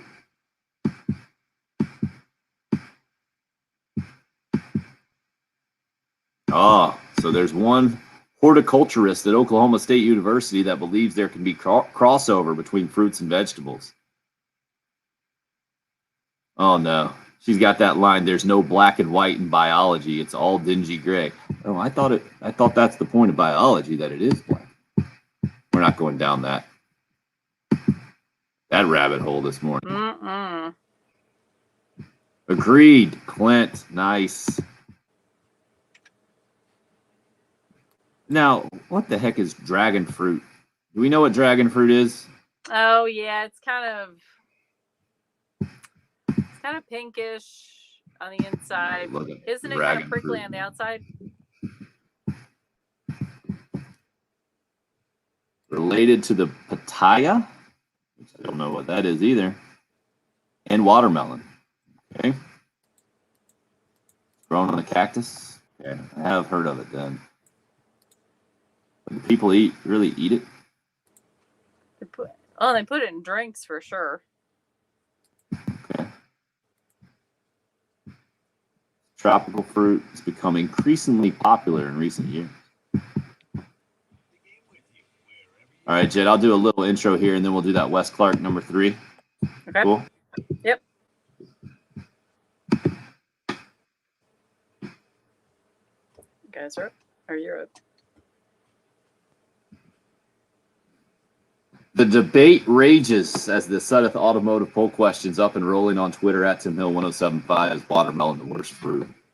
That's Jen's take this morning. We'll let her make her case on that in just a second. First, maybe you might think Gamecock baseball is a little bit more important to discuss this morning. I understand if you do that, and I understand as well the is pretty high right now that Gamecock baseball will go on the road in the NCAA regionals. Wes Clark, after hitting his nation-leading 22nd home run in yesterday's 9-3 loss to Alabama in the SEC tournament, asked about possibly going on the road in the NCAA regionals. We don't get too wrapped up into it. I mean, if you tell us to go play somewhere, we'll go play somewhere and we'll bring it. Obviously we'd like to play at home, but at the end of the day, we're playing the same game, same field, same team, and we'll be good. We're ready to play wherever we have to go. We don't really buy into it. People can say what they can write what they want, but at the end of the day, we're playing a different team no matter what, and that's what we're ready for. Wes Clark also added yesterday that yesterday's loss won't mean anything when this team is in Omaha. Confident young man, as he should be, and leads the country in home runs. How this team will play it play like a confident bunch? Will it be ready to go in the NCAA regionals? I think this year it's going to come down to it's not just this team that's going to be judged in the regionals, but it's this program now. You win a regional, and the program feels like it's on solid footing. I think from the Gamecock fan perspective, this is fair or unfair, right?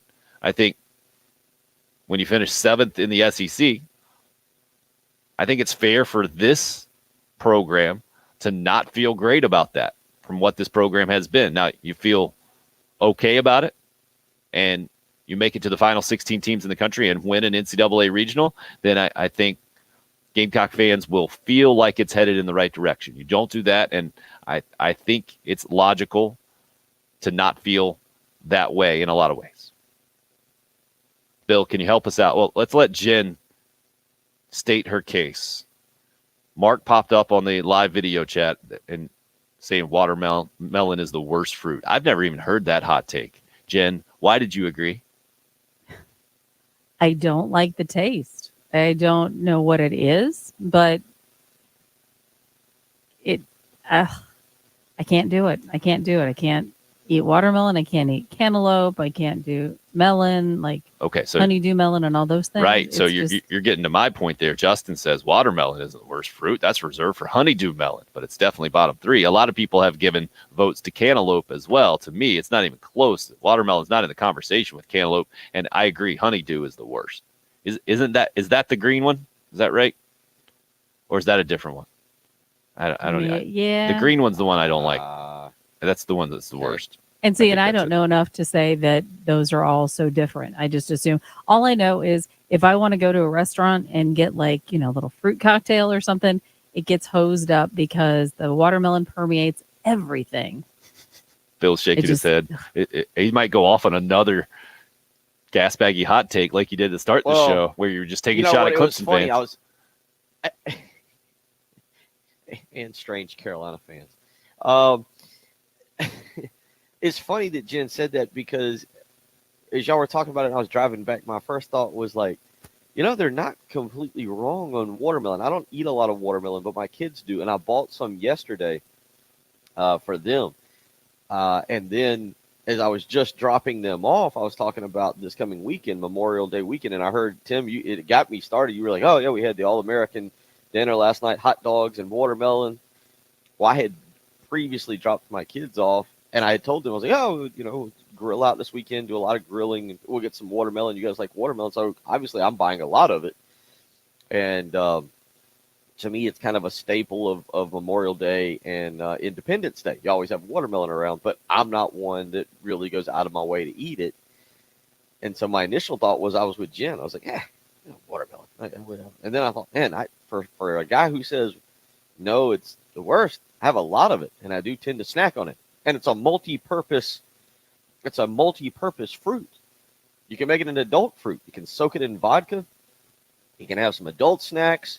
And you can really kind of do some things with it there. Did you just say an adult fruit? Yeah, you can make it more. I mean, you know, that's one of them kid fruits. Oh, now this is an adult fruit. And so then I started thinking as I was listening to you, I was like, well, I eat cantaloupe. I'm okay with cantaloupe. I've gotten into, because I feel like it's one of the healthier fruits. I eat a lot more blueberries. I've really gotten into, Me too. As I've gone on this, like in the last several years, this huge health kick. A lot of blueberries because of antioxidants and whatnot. And I've even gotten into raspberries as well. But I'll eat some cantaloupe. I'll eat a banana every now and again. Apples, apple slices. I never like the apples, just biting into the apple, but apple slices I'll eat. But I feel like the easy answer, because it's actually kind of a dangerous fruit.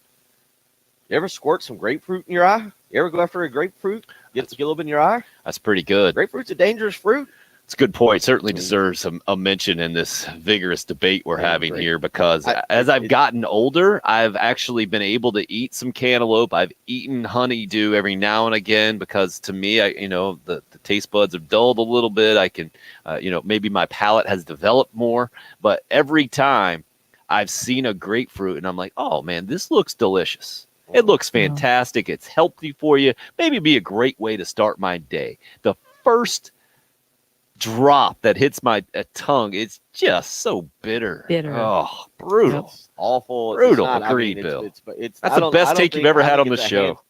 Yeah, I think it's hands down the way. And it's not only that, it's kind of a dangerous fruit. You get a little in your eye. I mean, the whole days are ruined. I mean, you get a little bit of watermelon in your eye. You're okay.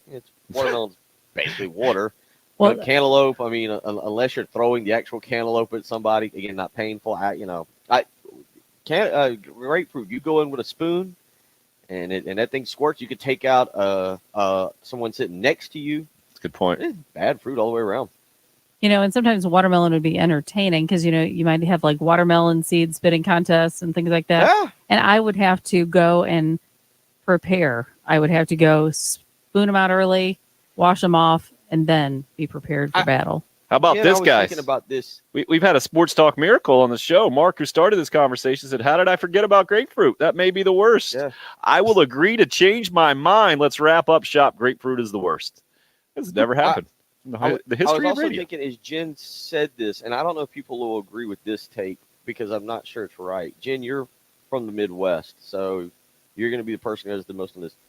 Watermelon and peaches. The most southern fruit, right? Like I feel like Northerners will eat oranges. I feel like Northerners will all the other apples, bananas, cantaloupe. I feel like all that. But Midwest, as you were growing up, if y'all would go to eat, when you would go to have again Memorial Day, I think I associate watermelon with Memorial Day because kind of what Tim said, hot dogs and everything, and the 4th of July. Was watermelon a staple of a? Oh yeah. Was it? Okay. Yeah. So it's not really just a. Yeah. No, because there's and all that's produced up there. Watermelon, cantaloupe. All that's grown up there. So yeah. Whoa! I didn't know. How about Craig? Craig more might be the fruit expert on the show. I've eaten blueberries, pineapple, blackberries, strawberries every morning for about 5 years now. Holy! Yep, Craig's impressive, Craig. Mm-hmm. I haven't gotten in. I don't eat as many chunks of pineapple, but I've eaten blueberries, blackberries, and raspberries. I've gotten into doing that as a health kick. I mean, that was a big thing that I read. Good to make a about, smoothie out of. Mm-hmm. Yeah, I haven't gotten into that with the blender making smoothies, but the blueberries, definitely the blueberries. I've always got some blueberries in the fridge. Grapes, keep grapes. Because you can throw them in with anything. Like I've had cereal this morning, so I threw it on top of that. Oh. Mm-hmm. What a segment this has been, folks. I know. Les will get us back on track. Complaining about Gamecock hitting. We'll do that when we come back. Dramatic conclusion of hour number 2 next. It's the early game here on 107.5 The Game. The home of the Gamecocks and new head football coach Shane Beamer. 107.5 The Game. Today is an absolute dream come true. Not just to be a head football coach in the Southeastern Conference, but to be the head coach at the University of South Carolina. Welcome, Coach.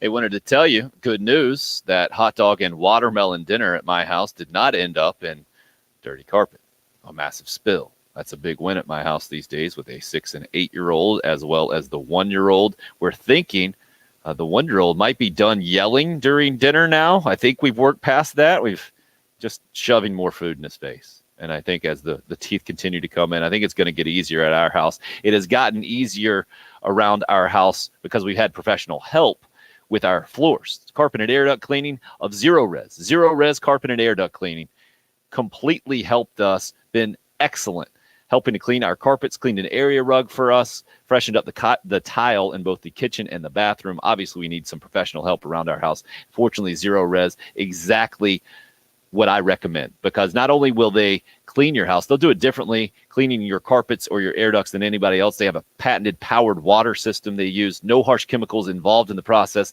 nothing for us to worry about with our kids getting right back on the floors immediately after having been cleaned, no matter how many times we tell them. Also, no leftover soapy residue. That's why my carpets have stayed cleaner longer. Yours can as well. Give Zero Res a shout at 803-262-4020. They've got 3 rooms of carpet cleaned for you for only $119 plus a free hallway right when you meet Tim Hill. You can book your appointment online at ZeroResColumbia.com. That's Zero Res. Spell it backwards or forwards. It's the right way to clean. From the Shepherd's Glass Traffic Center, Shepherd's Glass, a true reflection of quality. Shepherd's Glass.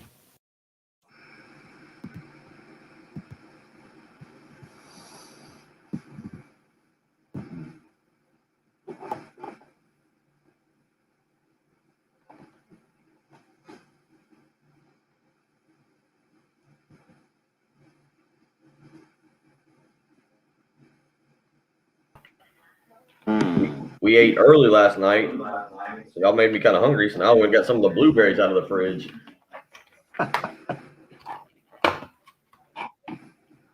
You talking about beef, Robert? Some kind of barbecue beef there?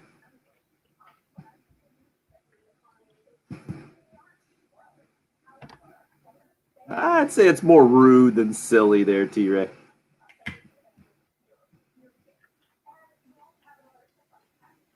So he's not saying beef. What's considered barbecue in Minnesota? Please let us know, Robert. Please let us know. You got any guesses there, Bill? No. No clue. Fully invested in blueberries only. Oh. AMC's up to $17.65. Ooh.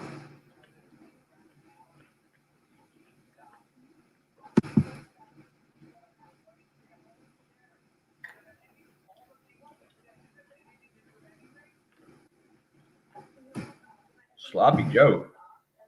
I couldn't tell you the last time I had a Sloppy Joe. Oh, it's a staple in my house these days. It's one of the other rare fruits my 6-year-old will eat. Sloppy Joe? Sloppy Joe. So, Haven't I got to had one admit, in a long it's time. maybe been 25, 30 years since I've had a Sloppy Joe.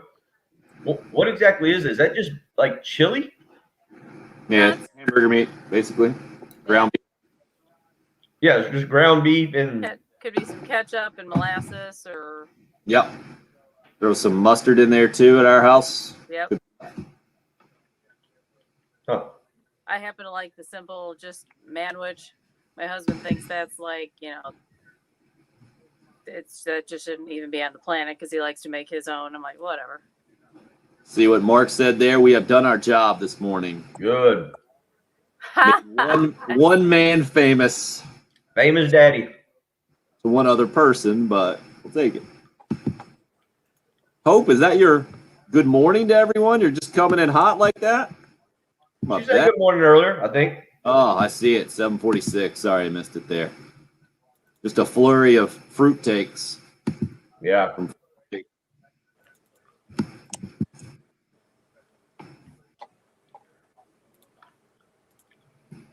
We're not going to have any time coming back, are we? That would be correct. No, just keep eating your blueberries. You're good. I was impressed last night. They didn't have the. My bad. We're back. Not quite. No. Never Yeah, get back. I have to explain my salmon story here in a minute. Oh gosh, hold on, I can't wait. Hour 3.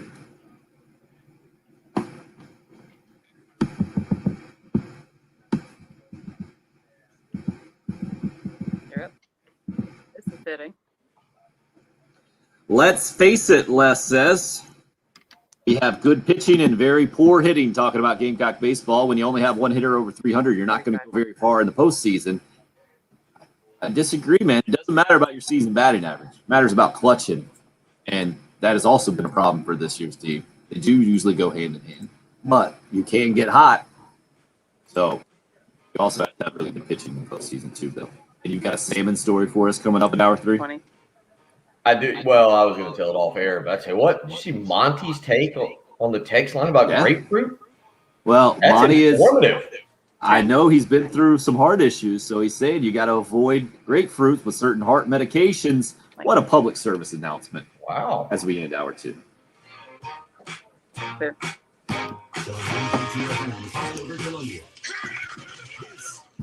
Yeah, that's one thing my dad was so frustrated with when he developed some heart issues and had to be on statins, you know, and they're like, can't take grapefruit, and he loved it. Oh. Yeah, no, not really a salmon story. I just usually I buy the pre marinated bourbon glazed salmon from Publix. Because it's too hard to marinate it yourself. No, have you ever seen them? They're really good. Have you ever got them? They're a little bit cheaper, and they're actually really good. That bourbon glazed salmon. Well, they didn't have any last night, so I bought that. I bought 2 huge pieces of salmon, and they've got that little.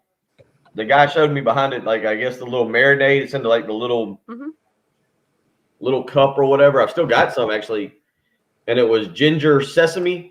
Yeah, that'd be good. And put it on, I put it on the tin foil, and then I let it marinate for about 3 hours and put it on the grill. But it's 2 huge pieces of salmon. It was actually put some sesame seeds on it and grilled. It was actually, but I hadn't done that in a long time, just buying the salmon and marinating them. I used to do that all the time with Italian. But now I've just, like you said, I've just gone to buying, so I didn't have to marinate it.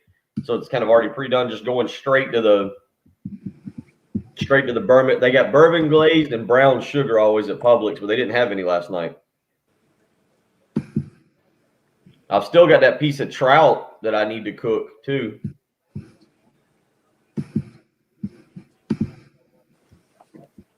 Well, blueberries are gone. Woo. Didn't have many left to begin with. Getting after those like my 1-year-old, man. Well, I didn't have many left, and it was a small little container, and I eat some every morning anyway.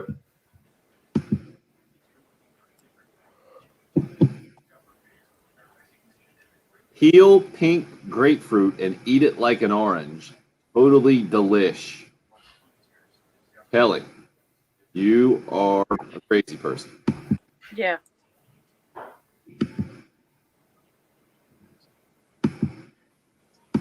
How about autocorrect? Kent, prayers have to be the worst. That gritty taste. But you know what? I did learn about 6 months ago about pears and how if you let them ripen like in the fridge, it's almost a process. They're like butter. They're not gritty. Like if you really let them ripen to where they just start to kind of soften a little bit, they're like butter. I mean, they're like amazing. Totally changed my opinion of pears. Okay, how long does it take? How long do you recommend keeping the pears in there? I don't know. We had gotten some, well, it was at Christmas time, and somebody had sent, like a Harry and David, whatever. And their instructions were to put them in the fridge And basically, until they usually they're real firm. So until they start to like soften a little bit, Right. and even if they start to maybe not look as good, but that's the best time to eat them. And I'm Right. telling you, not gritty. I hear you. Yeah, to me, that's the fruit that matters the most, just how ripe it is. Like, if you eat a pear and it's hard at all, ugh, disgusting. It's like a potato. Yeah, really. But if you catch it just right, oh, fantastic. My mom used to put pears, just like not fresh pears, but just canned pears or something, in lime jello. You could choke them down a little better that way, but I still like what I learned 6 months ago better.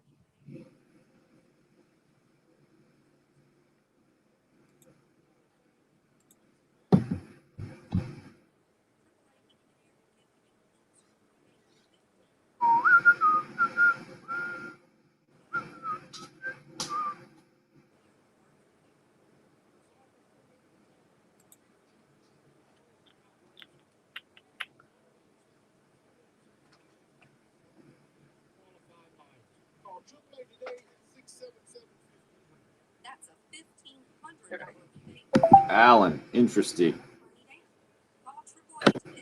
Number one, good fans, yes. I think some of these fringe fans and a lot of ones that we've heard from today. Worst take I've heard, I forget who put it, like, I'll get reinvested in baseball once they win a game in the regionals. What do you do? Just call yourself a bandwagon fan. So yes, I think good Carolina fans would be very interested in showing up if Carolina does stay home for regional play, which I think would be a possibility if they're 2 seed and Old Dominion or Fairfield comes in.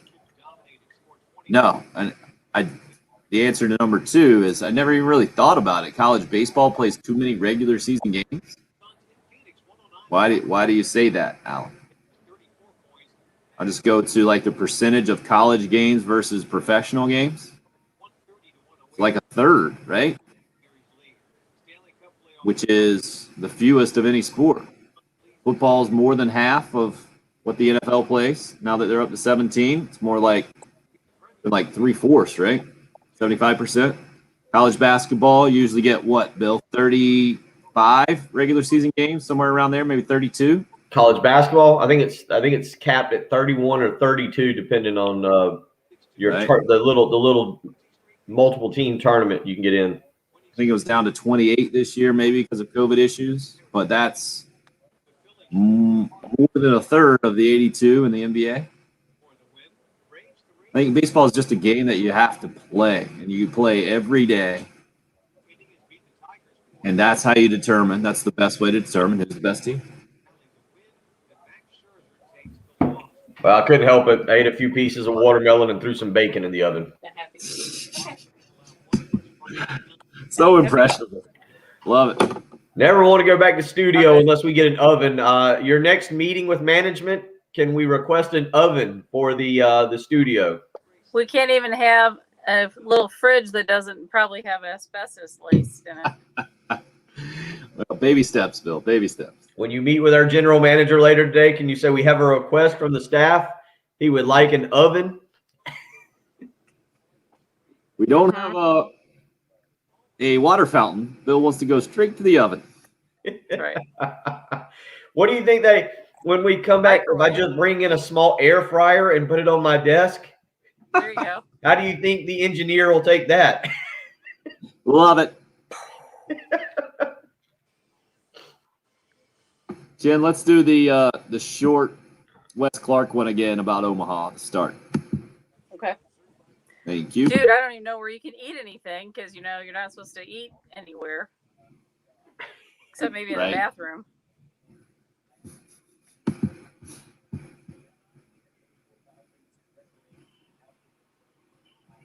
Yeah, I agree, Mark. Not being able to just walk over and use the air fryer to heat up some crispy rounds or walk to Real my world fridge. problems. Huh? Real world problems. On 107.5, The Game. It's very frustrating, but at the end of the day, when the season to the end and our team's in Omaha, this loss isn't going to matter one bit. Wes Clark, after the 9-3 loss to Alabama yesterday at the SEC tournament, ending the stay, making it a quick one for the Gamecocks over in Hoover, Alabama, which we've seen many, many times before. 29-50, the all-time record for Gamecock baseball at the SEC tournament. Bill, which is it's so odd, right? And it makes the conversation so much different than I feel like most conversations we have. It's one of the things we love about sports. One of the things I love having sports discussions. They're usually pretty simple. You play a game, you want to win a game. You score more points than the other team, you win. But at the SEC baseball tournament, winning there has not necessarily translated to winning in the NCAA tournament. And losing there hasn't kept the Gamecock baseball team from having a bunch of success, including national championship runs in the NCAA tournament. So today's conversation is, I think, a little bit more nuanced or layered than we typically get into. I got to tell you, I'm not comfortable with it to begin with. That's not my thing. I like the simple conversations, the uncomplicated nature, how we normally talk. And maybe that's why we have the alternate conversation going right now of, is watermelon the worst fruit? Which has led Bill into a post-breakfast coma now, it looks like, after having consumed some blueberries, watermelon, and what else? You got bacon in the oven too? Is that the deal? Bacon is in the oven. Yeah, that's what we were talking about off air. Is going back to studio. I'm now putting in a request to management for an oven at the studio. If I have to go back into the studio, so I'm gonna miss wandering over the kitchen during a break and using either the air fryer or the oven. But no, I was reading this. I'm going to make a sports analogy to that this? request real quick, though. You requesting an oven in the studio would be like a utility / pinch hitter, the last guy on the roster requesting a $50 million multi-year contract. Like, hey, how about you be happy about your spot on the team, buddy, instead of making an A-Rod signing contract? I'm gonna need a 3-year, $45 billion contract with 2 years guarantee, or at least a toaster oven. Right? Yeah. Or Air fryer. how about like I said, I wonder how the engineer will react when I come wandering in the first day with my air fryer underneath my arm. Well, You know, we say, and an hey, extension- package deal extension now. cord to Package deal. We come together. Yeah, that's right. You're out. I wonder if I'll be sent home or just straight fired. The remote working policy changes immediately. Encouraged for one member of the staff, at least. Yeah, all the things I've been able to do. No, I was reading the article in Baseball America. I don't think it would change people's opinion, and I heard you kind of bring this up as I was driving back from dropping the kids off. But Baseball America has an article from yesterday. It doesn't say what time, so I'm assuming it was early in the morning. It just says May 25th. So I don't know if this occurred after South Carolina lost or before. My belief is it occurred before. But yeah, South Carolina hosting a regional, but Old Dominion being the number 1 seed. Bad news is they would be matched up with the overall number 1 seed, Arkansas, in the Fayetteville regional. But South Carolina, Old Dominion would technically be the 16th seed, but as Baseball America says, Old Dominion did not bid to host, so was not one of the top 20. Right. South Carolina would actually get the hosting site, but would not get or would get the hosting site, but would still be a 2 seed. Right. And that makes sense on a couple of levels, Bill. First of all, that the Gamecocks would be a 2 seed. Secondly, a really great baseball facility at Founders Park and good fan support. Also, Old Dominion wouldn't have to go very far, which seems fair with the season they've had. And I think getting matched up, that winner getting matched up against the number 1 overall seed in Arkansas is fair as well, based on the regular season resumes. Now, Old Dominion would probably disagree with that, but with all the SEC influence that is going to be in the postseason, it's going to be that's going to happen. We've seen it happen before, where SEC teams kind of get matched up with other SEC teams in these super regionals. It's just there's going to be some overlap there. Would you agree that that's a fair place for the NCAA to send Old Dominion, first of all, and to put the Gamecocks in with the possible matchup against Arkansas in that Super? I don't know. Is it fair? No, I don't think so. I don't think so. I think if tickets go sell, I think people here, whether you're a 2 seed or a 1 seed, if South Carolina's the host, man, that's rewarding South Carolina. I mean, I get it. If this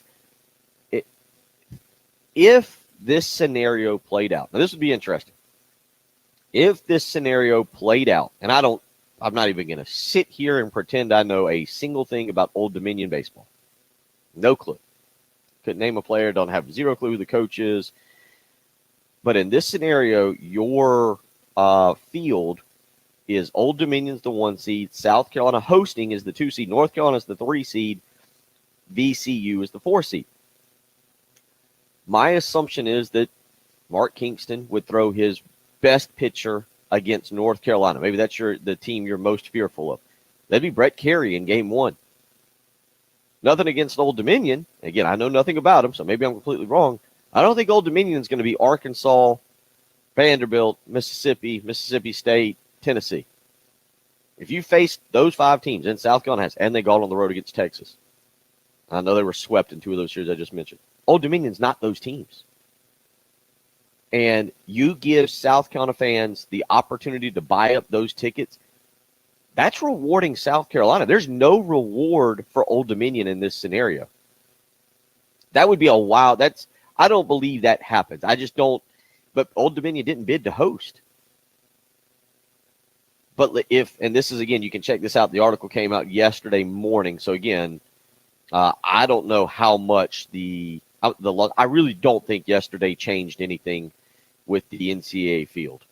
I think LSU was on the cusp. They needed to win to play there. Maybe I think LSU was in or out regardless of what happened yesterday. Maybe I'm understating the importance of the SEC tournament. And in my opinion, yesterday meant nothing to South Carolina. It meant absolutely zero.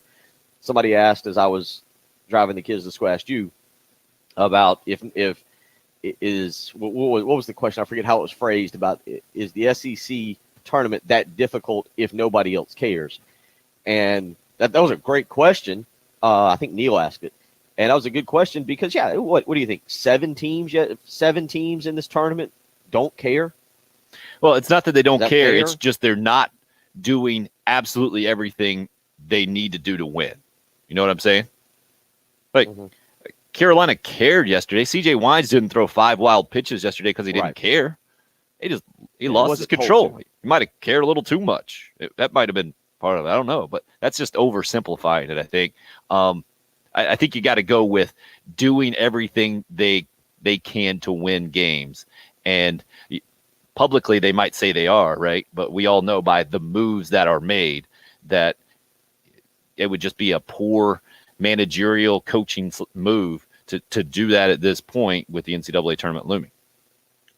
I will watch today because I like afternoon sports, so I'll have it on today. Your schedule for the SEC tournament today, if you're interested. Some of you may just completely check out now that South Carolina is out. But your schedule for today, 10:30 this morning, number 13 Florida versus number 8 Mississippi State. Alabama plays Tennessee. Georgia versus Arkansas. Ole Miss versus Vanderbilt. So 2 top 15 matchups today, Florida and Mississippi State, Ole Miss and Vanderbilt, 2 top 15 matchups. My question to you, Tim, would be, does Mississippi State and Vanderbilt throw their aces? Both wrapped up on Saturday, so their aces probably through Thursday. Today's Wednesday, so I'm guessing 6 days apart. That's time. That's okay. What kind of strategy do they use? What does Florida do? Florida's firmly in the SEC tournament. Now they've got to play at least 2 games, so they'll be there through at least tomorrow. If they win another, that puts them there through Friday. Then, again, you think about going to Gainesville. Florida will host a regional, so they won't have to travel. It'd be kind of interesting to just watch if you're one of those people that you like me. I kind of be interested to see the strategy of it. But to go back to this regional thing, let's repeat this. I'm just going off of what Baseball America did.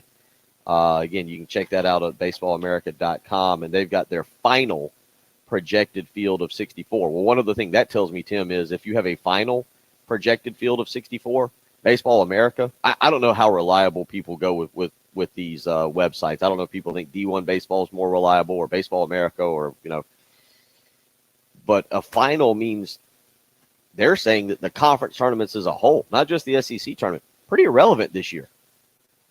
Yeah, And also maybe it is because of also saying maybe on the night before Memorial Day, they don't want to retabulate everything and adjust their projected field. And maybe enjoying some beverages that night instead. But I'll say again, I think it would be wildly unfair. I think if Old Dominion to Old Dominion, if they are, and they would be listed as one of the top 16 seeds nationally, they would be one of the top 16. And if they had to travel to South Carolina gets to host, I think that would be, extremely unfair. Now, my question is, I was trying to figure this out and think about it.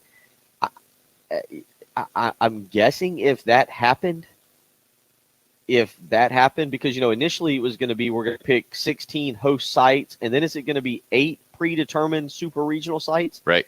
And when I say predetermined, like if Arkansas doesn't win the Fayetteville regional, say Oklahoma State does. Again, I'm using Baseball America's projected field, so if you wonder where I'm coming up with some of this stuff, that's what I'm using. But let's say Oklahoma State, who's the number 2 seed in this projected field in Arkansas, let's say Oklahoma State finds a way to win, and South Carolina wins here, the South Carolina regional, according to Baseball America.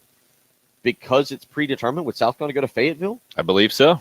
So you'd have basically a neutral site super regional, which we've never seen before. That's how I understand it with the COVID implications or protocols in effect this year. But we've already seen the NCAA pivot a little bit from that, because originally the NCAA was going to limit capacity to 50%, and they changed that to allow it to be whatever the local restrictions are in each regional site.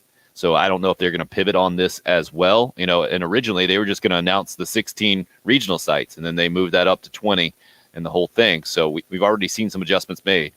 Don't know if that's going to continue. I would think that will also come down to a financial decision combined with the latest information that we have about protocols and where we are, and having seen stadiums open up to 100% capacity, Founders Park being one of them, seeing the hockey crowd last night up in Raleigh up to 12,000 in the Carolina Hurricanes overtime win against the Nashville Predators, where the Canes go up 3-2 in the series. It makes me think that we're not going to get that weird scenario, but the odds of that happening aren't even that good to begin with. I do feel like we see it pretty much maybe once a year for one of these top 8 seeds that has the path to Omaha kind of carved out at home to get upset in a regional, but it's pretty rare. Usually the best baseball teams come out of a regional. Now, when you get into a super regional 2 out of 3 deal, I think that's where it's more of a crapshoot. Gamecock fans back in 2000 know all about that. Louisiana Lafayette, sorry to bring that up, but I think that's a great example of a number 1 seed there getting knocked off at home, how it happens, I think, more than when you have to win 3 games in a regional to get out of there 4 from the loser's bracket perspective. I think that's when the best teams seem to find their way out of a regional. And Bill, I don't think it would be that unfair to Old Dominion simply because of the schedule they play, man. It would be rewarding a Gamecock program that added Texas to its non-conference play, that already plays Clemson in the non-conference, and then the SEC, and Old Dominion played Norfolk State and Rhode Island and Northeastern. Ball State. I mean, they mounted up some wins. They're 38-14. They're 11 in the RPI. They did go 1 game at East Carolina and beat the Pirates there. So I'm not trying to minimize what they're doing. I'm just trying to evaluate how they've scheduled and what their resume is. But then they don't need to be labeled 1 seed. Excuse me. They don't need to be labeled a 1 seed. That makes no sense to me. I understand what you just said. That I totally understand. Totally agree with. Not arguing, but then they don't need to be a 1 seed. Whoever is next would move in line. I'm just, again, we're using you wonder why we're talking about this, you're getting in your car or whatever, you're walking into your office. Baseball America is what we're using right now as a projection. We've gone over. I'll look at D1 Baseball's projection as well. There's nobody else. There's nobody else that is projected. There's no other regional that's projected like what South Carolina would do, where they would host despite being a 2 seed. All the other 1 seeds would technically host. And as I scroll this thing, Charlotte, the University of Charlotte is a host. They would get Miami and Georgia in Gastonia. Wait, I want to add one thing in there that I looked up the Old Dominion resume. They actually played 8 games in a row against Charlotte, 2 4-game series, home and home, I believe. And they ended up splitting that thing, which is one of the reasons why their resume still looks pretty good. Sorry, get right. Yeah, I say that because that's interesting. I mean, that's a way. But if South Carolina gets a 2 seed, South Carolina's going to get a 2 seed. They're going to be a 2 seed somewhere. They're not going to be a 1 seed. But if you get a regional, and Papa Joe hit us up on the Cool Care Heating and Air text line and said, I don't see any advantage in us hosting a regional this year. Look, then if that's fine, and he's right. What he's saying, if we're playing good offensive teams, we can't score. I think he should flip that the other way and say we struggle hitting the ball to begin with. But what I was going to say here is, I think you're kind of putting down the South Carolina fan base. Well, I would just ask Joe, when's the last time he's been to Founders Park? If you don't think the Gamecocks playing there is an advantage, especially in the postseason. That's what I was going to say is, look, Old Dominion, North Carolina, VCU, if again, Baseball America, that's what we're using. If those are the teams, those aren't Tennessee. They're not Mississippi State. They're not Vanderbilt. They're not Mississippi. South Carolina's run through that schedule. They're not Texas. And all I'm saying with this is, you give South Carolina fans, as disgruntled as many of you are on the text line this morning, it's fine. I understand you lose 9-3. Nobody should be happy. But as disgruntled as many of you are, you're not going to go, I'm not buying tickets to a regional. That environment, South Carolina has one of the best regional environments in the country. The fans get out there early. They support. They go to the other game. They go to obviously, they pack the place for the South Carolina game. If South Carolina gets the regional, is going to be a great environment, and South Carolina fans are going to turn out in force. It's going to be a true home field advantage. Now, whether it happens or not remains to be seen. I don't know. Again, we're just using the Baseball America projection. I personally, Tim, if I was a betting guy, I'm not. I don't see that happening. I think South Carolina is being sent to the East Carolina regional, and that's what we'll see on Monday. Monday at noon is when all this will be announced. A couple of you asking a similar question about Old Dominion and their situation. What exactly would be fair to them? We'll get Bill's answer to that when we come back. And Tony chimes in on the Cool Care Heating and Air text line. Could Carolina host a regional, but then be sent to a different regional to play? No, that wouldn't happen. That would be weird, right? that would be even weirder, right? To put a regional site in Columbia and then just make Old Dominion the 1 seed there and bring an ACC school in as a 2 seed and send South Carolina somewhere else. That if it ever were to happen, it would be this year. But no, that's not going to happen. You're right. You're exactly right. That's not going to happen. But to answer a couple of these people's question, what would be fair to Old Dominion? That scenario you just laid out is actually the fair scenario, right? Yes, the Founders Park gets the host. Since Old Dominion bid on it or didn't bid, we're sending Old Dominion as the 1 seed. But South Carolina, you got to go to that. Actually, there's your answer to what would be fair to Old Dominion, is to not have South Carolina being able to play in their own region. There's your fair question, and that would be a wild scenario, right? I mean, it's not going to happen. There's no way that happens, right? No, not going to happen. And I didn't think we were going to have. RL didn't think so either. He says, "I awake to watermelon slander." I didn't think we were going to have a fruit conversation. Our resident dietitian has weighed in. Our nutritionist, Lisa Money, over at Apex. We're getting some expert advice. We'll give that to you. The reasons why you should have watermelon and grapefruit in your diet. That's coming up next. If that's not a tease, I don't know what is. It's the early game here on 107.5 The Game. This is South Carolina head women's basketball coach. And you're listening to the home of the Gamecocks, WNKT FM, Eastover, Columbia, 107.5, The Game. Whew, got warm yesterday. Getting warmer. It is, It yes, is, sir. yes, sir. May 26th. It is like we are in like the full-fledged summer already. That means you better make sure your air conditioner is working good. The time is almost out, man. It's summer. It's hot. If you haven't called AAA Heating and Air right now to come check on your air conditioner, what are you waiting on? Get them out there to your house. Billy came out and checked out my unit back at the end of March. I was going ahead and being prepared. They came out. They do a great job. Family-run business, Roy and Dana Finley, and that's what's important to me is they're going to treat me like family.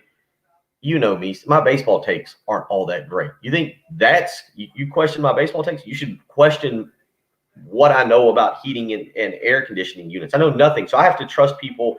And in this case, Roy and Dana Family, I completely trust their company. They're going to make sure that my family, that my air conditioning unit is taken care of. And that's why I love being a part of that family. 803-677-1500. Here's the thing. Get them out to your house. Let them inspect your unit. If something's wrong with it, they'll either fix it, or if it needs to be taken away, if it's broken, they'll offer you a $1,500 rebate. They'll take it away. Then they'll give you 0% financing and no money down on a brand new unit. They'll work with you. They'll make sure the payments are something that fits in your budget. Roy, Dana, the whole family at AAA Heating and Air are phenomenal people, and I highly encourage you today to give them a call, get them out to your house, let them inspect that unit, see what's going on, make sure everything is running properly so that as we continue through these hot days, you can walk into your house, feel cool and comfortable. 803-677-1500. Give AAA Heating and Air a call today and tell them Bill Gunner sent you.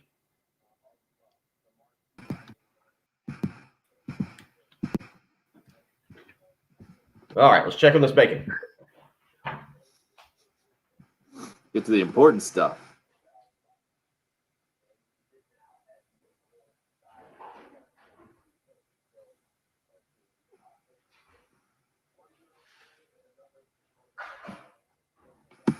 Alan, it appears you are not a baseball guy. Being a hockey guy, I get that.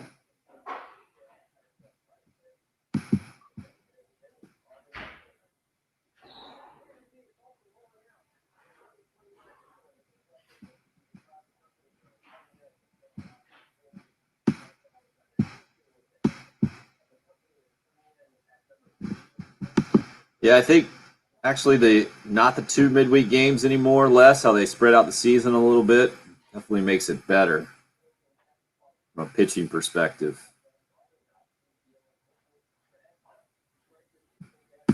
What was Alan's case here? They go through fall ball, then spring practice, jump right into the season, usually 4 games a week. It appears to me the last third of the season, guys are burnt out or hurt.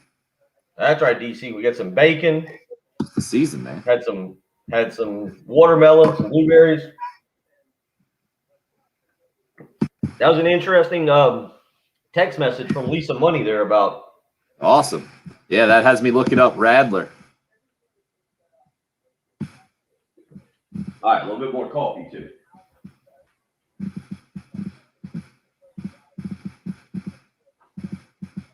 Bavarian region of Germany.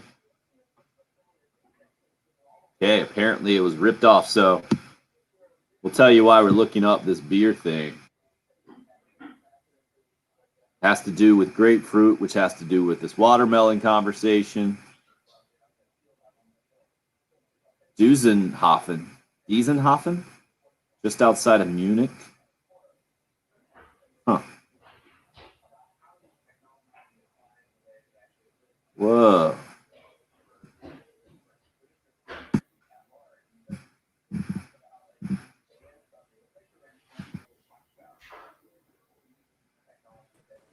Honestly, is there nothing we won't do to inform the public? Well, when it's about beer, I will completely disguise it as informing the public, only trying to learn more about beer from a selfish standpoint.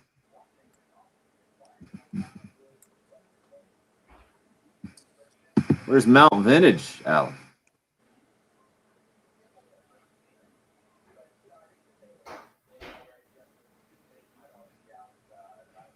I need to get on the golf course. Any excuse, I can do it. I'll take it.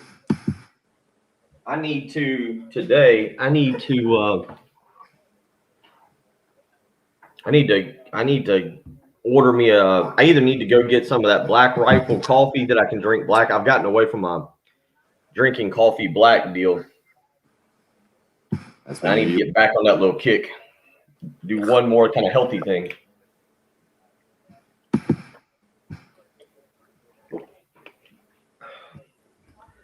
I think I'm going to throw in a workout today, and then I might actually go out on a boat and do some fishing. Good for you. Good day. Go see if I can locate some of these fishes.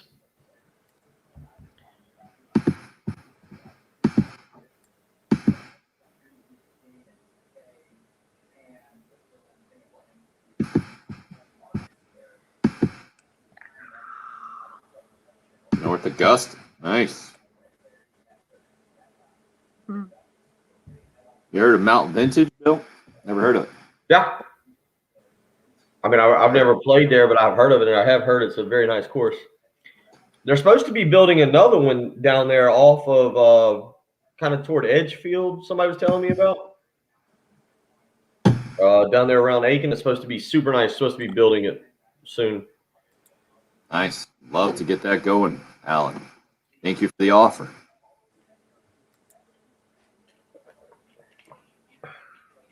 It is a tough life. Very tough. I don't know how I do it.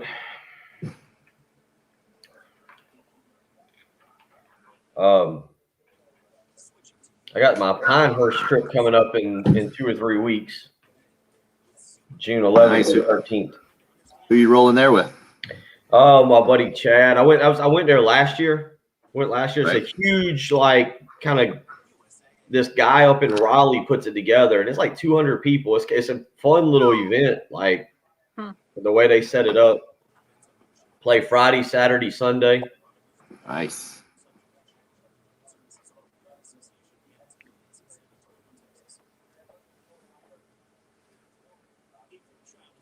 About 30 seconds left in the break. Again, would love to get that going. I need to talk to Jeff Coat again, how we tried to get that going.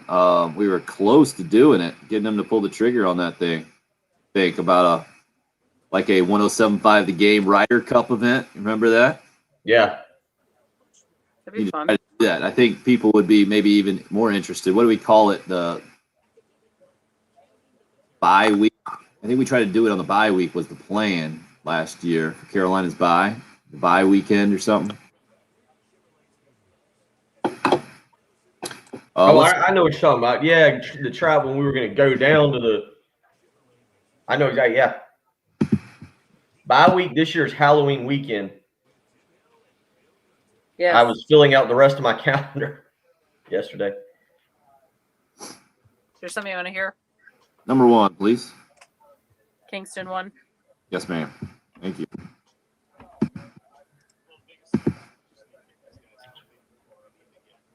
9-10 days now to get healthy, to get our strength back, and we can look at video, and we'll be swinging the bats well come regional time, no doubt in my mind. But at the end of the day, we need to get guys healthy and get back in the weight room and use these 9 days to our advantage, and come out really fresh, really feeling really strong and rejuvenated wherever we play our regional.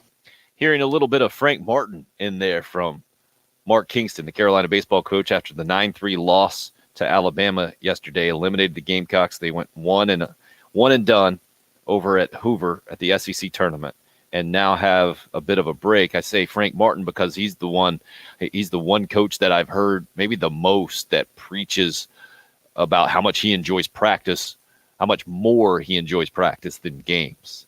It felt like to some degree we were hearing that from Mark Kingston, just being able to get this break in and get his guys kind of maybe recalibrated from that standpoint, have them have that dedicated time, because I think that is something that in baseball can be the biggest challenge, because Alan threw out the question on the live video stream about, do you think college baseball plays too many regular season games? And I didn't see anybody else kind of supporting that, but there are a lot of games and there is very little practice time, and you want to make sure that you're not taxing your guys too much with a bunch of games left on the end of the season slate. I think that's part of the argument, Bill, that losing yesterday, not necessarily a terrible thing for this Gamecock baseball team ahead of the NCAA regionals. I would think that Gamecock fans understand that probably better than other programs. I get the frustration and some fans saying it was an embarrassing loss yesterday and the whole thing. 5 wild pitches from CJ Wines was, I think, the cause of that more than anything else. It's one thing to lose. It's another thing to help the other team win and to kind of give it away. And that's what Carolina did for a lot of those runs. And it wasn't pretty. There's no doubt about it. And if you're a Gamecock fan and you're feeling that way still, you're embarrassed or frustrated, the whole deal, I get that. Now, I think you also have to allow that if Carolina comes back and wins a regional, then that you're on the other side of that feeling, and you got to give them the respect and the credit and the whole deal. To me, that's what this is going to come down to this season, Bill, and really where this program is under Mark Kingston in year number 4. And it's, complete season number 3 because of last year. That first season with mostly Chad Holbrook's players, you end up 1 game away from the College World Series. Now, it's easy to forget, and Dan and Somerton hit us up earlier with just all the records, the final records, and how this team has ended its season. And I will reflect back onto that now, because we don't talk about the 26 losses in that 2018 season very much, which was one more loss actually than the team before, the team that didn't make the NCAA tournament at all, and Chad Holbrook's last team, because they lost so many games. So we don't talk about those 26 losses. We talk about how they made the run to get through the regional round at East Carolina and then to win a game at Arkansas and become that 1 game shy of the College World Series. Now, the next season, it was a 28-28 season, the worst in Gamecock baseball in the last 20-plus years. And then last year was 12-4 before it was canceled and moving in the right direction. This year's regular season, finishing above 500 in SEC play, I think moving in the right direction. And yet I get the feeling this morning, and maybe it's a recency bias thing by going 1 game and getting eliminated, that Gamecock fans will only be satisfied, and I think that's the right word, if Carolina gets through a regional and gets to the super regional round. I think at this point, Carolina baseball fans will only be happy with making it to the College World Series, most of them. Maybe some of them, some of the more realistic / unemotional ones, will be happy with making it to that super regional round, and anything after that is just kind of icing on the cake. What about you, Bill? Yeah, no, I look, South Carolina basketball, or baseball, and I say this because I'm going back and looking at Kentucky basketball, and that's where South Carolina baseball is. That's what we started talking about. Like there is an expectation, and I think that's why you see just some of the frustration, some of the text messages that came in this morning that people are just grizzled, absolutely grizzled. But there's an expectation there for South Carolina baseball, and I say that because if you don't make the postseason, certainly then everybody gets very upset. But if you make the postseason, that is exactly what you were judged upon. And I'm going back. There was a year recently for Kentucky. Let me see which year it was here, where they weren't very good. They were an 8 seed in the NCAA tournament. I'm seeing if I can track it down here, and they ended up making a run, I think, like to the Final Four or something. I have to go back and see here as I'm trying to dig it up. But that's kind of what South Carolina basketball is, or baseball. I'm sorry, I'm typing in Kentucky basketball, but that's kind of what they are. And so with all that being said, if South Carolina gets to the super regional, I think it's a successful year. I'll say it again. Let's say they get matched up with Arkansas, as Baseball America projects. D1 baseball, by the way, their projection has South Carolina going to the East Carolina regional. They would be there with Duke and Wofford, obviously in East Carolina as well. So, and then the way D1 baseball has it matched up is South Carolina would then go to Mississippi State. I don't think South Carolina's good enough to win. Or I guess maybe they're good enough to take 2 of 3 from Mississippi State and Arkansas. It's not what I would project them to do, if that makes sense. If you can beat them once, then certainly, maybe Brett Carey, I don't think threw against either team, and maybe you get another outing. And look, I think Brett Carey needs to be the game 1 starter in the regional and get you off on the right foot. So, yeah, I do think South Carolina this season will be judged on what happens in 2 weekends, 2 weeks when we get to regional play. And I'm with a lot of people. If they don't win the regional, I think it's been a good year in the SEC. Not great, not bad. It's been a good year. But if they don't win the regional, I can get on board with people calling it a disappointing season. I think that's very fair, because that's the expectation for South Carolina baseball. You want to chime in the weekend after the regional and say, look, disappointing season, not acceptable. You know what? I completely understand that, because that's the level that South Carolina baseball is.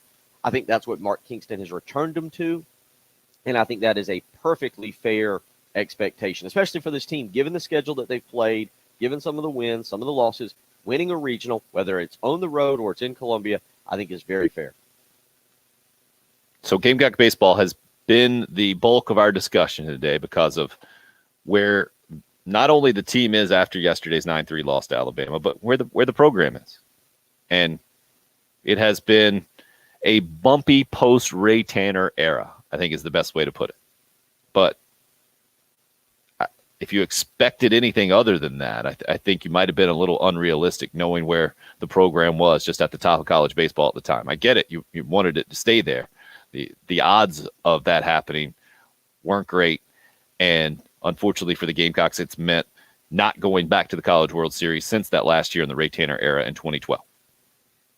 Today's show has also somehow gotten to the Sudeth Automotive poll question at Tim Hill 1075 of, is watermelon the worst fruit? And fortunately, from my perspective, most of you seem to be on my side here. Instead of Jen and Mark on the live chat who brought this up to begin with, 88% of you are going with no. This makes me feel better about everyone listening and participating today. Now, we've gotten one expert in opinion in there. Unfortunately, for firsthand experience, Monty has gone through some heart issues himself and weighed in and said, hey, we were talking about how grapefruit, that's Bill's take, his best take on the show by the year in almost 5 years, that grapefruit deserves to be the worst take or the worst fruit out there, not only because it just tastes terrible, but also because, the pulp. We know the Seinfeld episode, Costanza and the whole thing. It's a dangerous fruit. Sure. Lisa Money, our resident nutrition / dietitian here on the show, nutritionist, I think I have to say. Yeah, that's how you say that. Hey guys, Cool Care Heating and Air text line. As your local friendly sports dietitian, let me remind you the main 2 reasons that men should eat watermelon and grapefruit. Number 1, watermelon increases nitric oxide, she says, and blood flow. Wink, wink. Number 2, grapefruit tastes great in beer. It's called a Radler from Germany. Cheers to your health from Lisa Money, the local friendly sports dietitian. Now, I've heard of Radlers before, and then I've done some research here, and I think it's a bit misleading that grapefruit is what's making Radlers great, because I think originally it's like a ginger lemonade thing with basically a soda, and that's what it is. It's kind of beer mixed with some of this stuff, but there is some grapefruit involved. So I'll give Lisa the benefit of the doubt there, and I'll go with that and not go down the rabbit hole that I've already gone down. It looks like the Radler from Boulevard is going to be the next beer purchase for the summer. Sounds pretty amazing. Right. But great point there from an actual expert on the show that we don't get to hear from very often with us running our mouths. Mm-hmm. So give you the final poll results when we come back about that just slanderous poll question today about watermelon being the worst fruit ever. Also, see if we can get to a conclusion on Gamecock baseball. Several more of your takes. Really? Anonymous Raj just said blueberries are the worst of the common fruits. That's just wrong. You got no support for that, Raj. No. Just none. We'll I see. had some blueberries. I had blueberries, watermelon, and bacon since I got back home during this discussion. I'm about to eat some bacon. Bill's pumped up. Yeah, healthy morning for me. Basically, anything we suggest on the show will lead Bill to that in real life. That's what I'm seeing here. So we might want to come up with just some entertaining scenarios that we bring up on the show just to see where we can lead Bill. Maybe that's just my Had sick cake mind. one morning. We had that really delicious cake. It's the early game. It's 107.5 the game. 107.5 The Game is on. Everywhere. On the air, online, on your phone or tablet, on the app, Alexa, in the shower with you. We are this morning, and I'm over here just eating left and right. We want to tell you about I want to tell you about an actual guru, someone who's very knowledgeable. That would be Jacob Crowder. He is the mortgage guru for a reason. If you're thinking about refinancing, maybe you're thinking about buying a home, now is the time. It is an excellent opportunity. Interest rates still low, still the time to make that move, especially if you're looking to refinance. And the reason being interest rates, you can save money. Jacob is helping people save $200, $300, $400 monthly when they refinance. So many people are trying to do it right now. Jacob's had to bring in a little bit of help. Brian Kovar has joined. Brian's big movie, loves the movie The Hoosiers. Want you to know, just like in the movie, not to get caught watching the paint dry, which means don't miss a golden opportunity. Give Jacob and Brian a phone call today, 803-719-1005. You can email them the letter J, Crowder, CROWDER, at firstpalmetto.com. Again, if you're looking to buy a home, it's a great time. Excellent opportunity. You just need to call Jacob this morning, see what you're pre-approved for. Easy process, pretty quick. You can go ahead and find out this afternoon how much you're pre-approved for. You can have a budget. You can start looking from there. That's the best way to go about doing it. 803-719-1005. He's the mortgage guru, Jacob Crowder with First Palmetto Bank.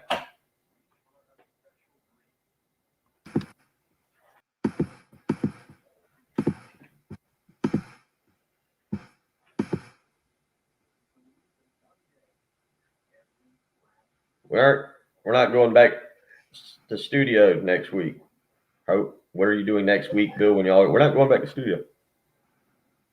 And if so, I'm taking my air fryer with me. And then I'm fighting our engineer when he challenges me on that. Yeah, Ty, even when we do go back in the studios, which again, we don't know when that will be, I would say after the 4th of July right now is probably the safest bet, but we're still planning on doing the live video stream. Don't worry. Would love to get it set up to where we're good. We already just have it set up in the studio and don't have to do it via laptop. Don't have that set up yet, but hopefully we'll get that done. That's the plan. Ow. No problem. Hope. Kicked my chair sitting down.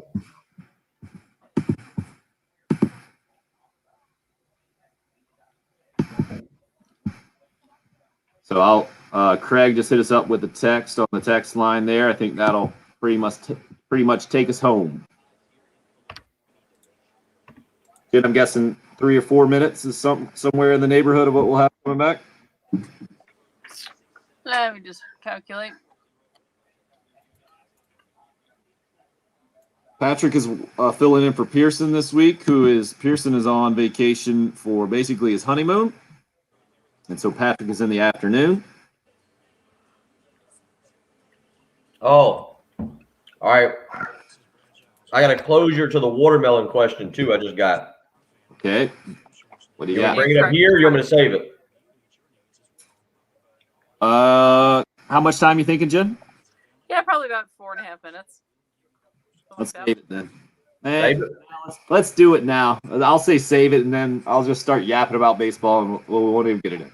How much does your opinion of watermelon change in buying the whole watermelon and you having to cut it up and deal with it versus buying it in the because I never buy a watermelon and cut it up. I buy it already cut in chunks in the plastic container.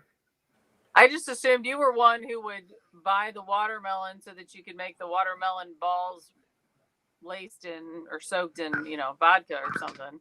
I got a prop to add to this discussion. I'll be right back. Oh, there you go.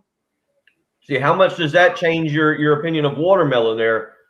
Because I don't ever buy it and cut it. Somebody just said too much work. Watermelon's too much work. Mm-hmm. And I agree with that. I don't ever buy cantaloupe and cut it up.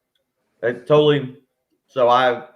We are so soft as a society. Oh, that watermelon, having to cut that thing up, that's terrible. I'm eating a piece of bacon. I don't buy the pig and cut it up. What? A little different with fruit. Same thing. No. A little bit more involved in making bacon. I guess I should phrase that differently. Got neighbors going out on their boat this morning. Beautiful morning. Jen, what's the temperature? 75. There you go, guys. Whoa. The specific watermelon cutter here. Nice. What is with the holes in it? To look like seeds, these aren't holes. These are just. Oh, they're seeds? Oh, okay. Oh, There's okay. one hole, I guess. There's, just one hole at the beginning there. But that way you know what the knife is for. This is a classic, like, Christmas gift from my aunt, I think. Oh, Aunt Connie hooked us up with this one. That's outstanding. All right. Keep that away from the kids. Yeah. I was thinking the other day, I might go to that if I have to feel like I have to defend the house. I might go to. Might just confuse an intruder more than anything else. Just start waving this at them. Scary man with the watermelon seeds. That's nice. Yeah. Yes, knife completely refuses to cut anything else. Smart. Let's do one final cut here. That number 2, I guess, from Kingston. Let's do that. Thank you. Straight in. Okay. Yeah.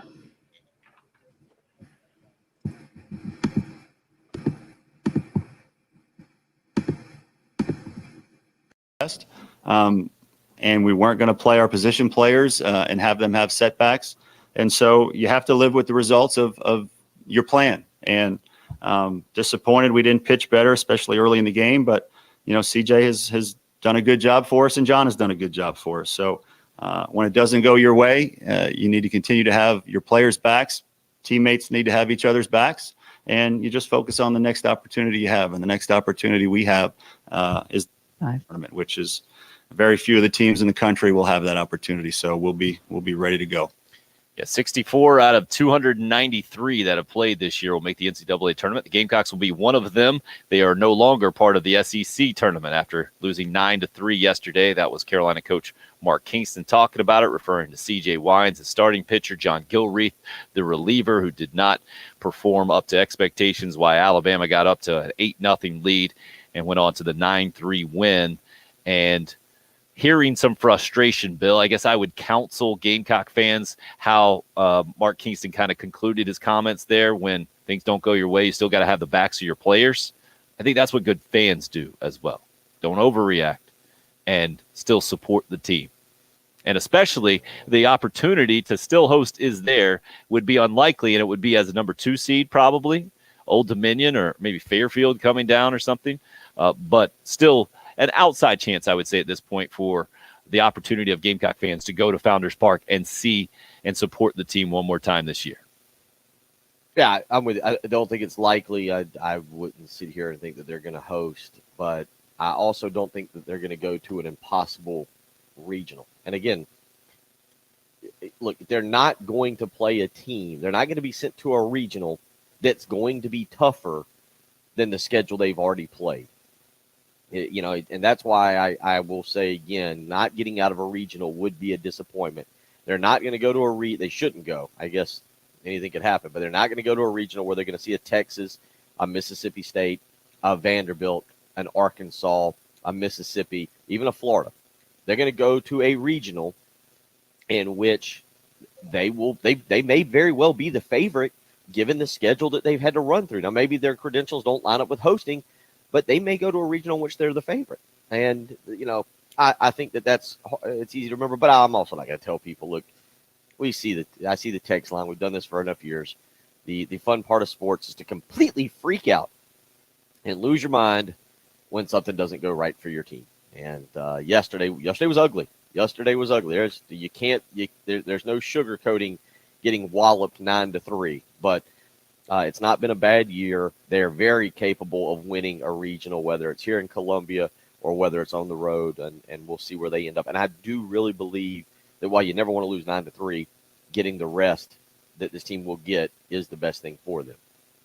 Final word on the Cool Care Heating and Air text line from Craig says the frustration with Gamecock baseball in the last 5 or 6 years, the issues are relatively close to the same. Too many runners left on base, lack of timely hitting, poor plate discipline. While the win-loss record seems to be improving, the issues are not. Therefore, they can't go from improved to great.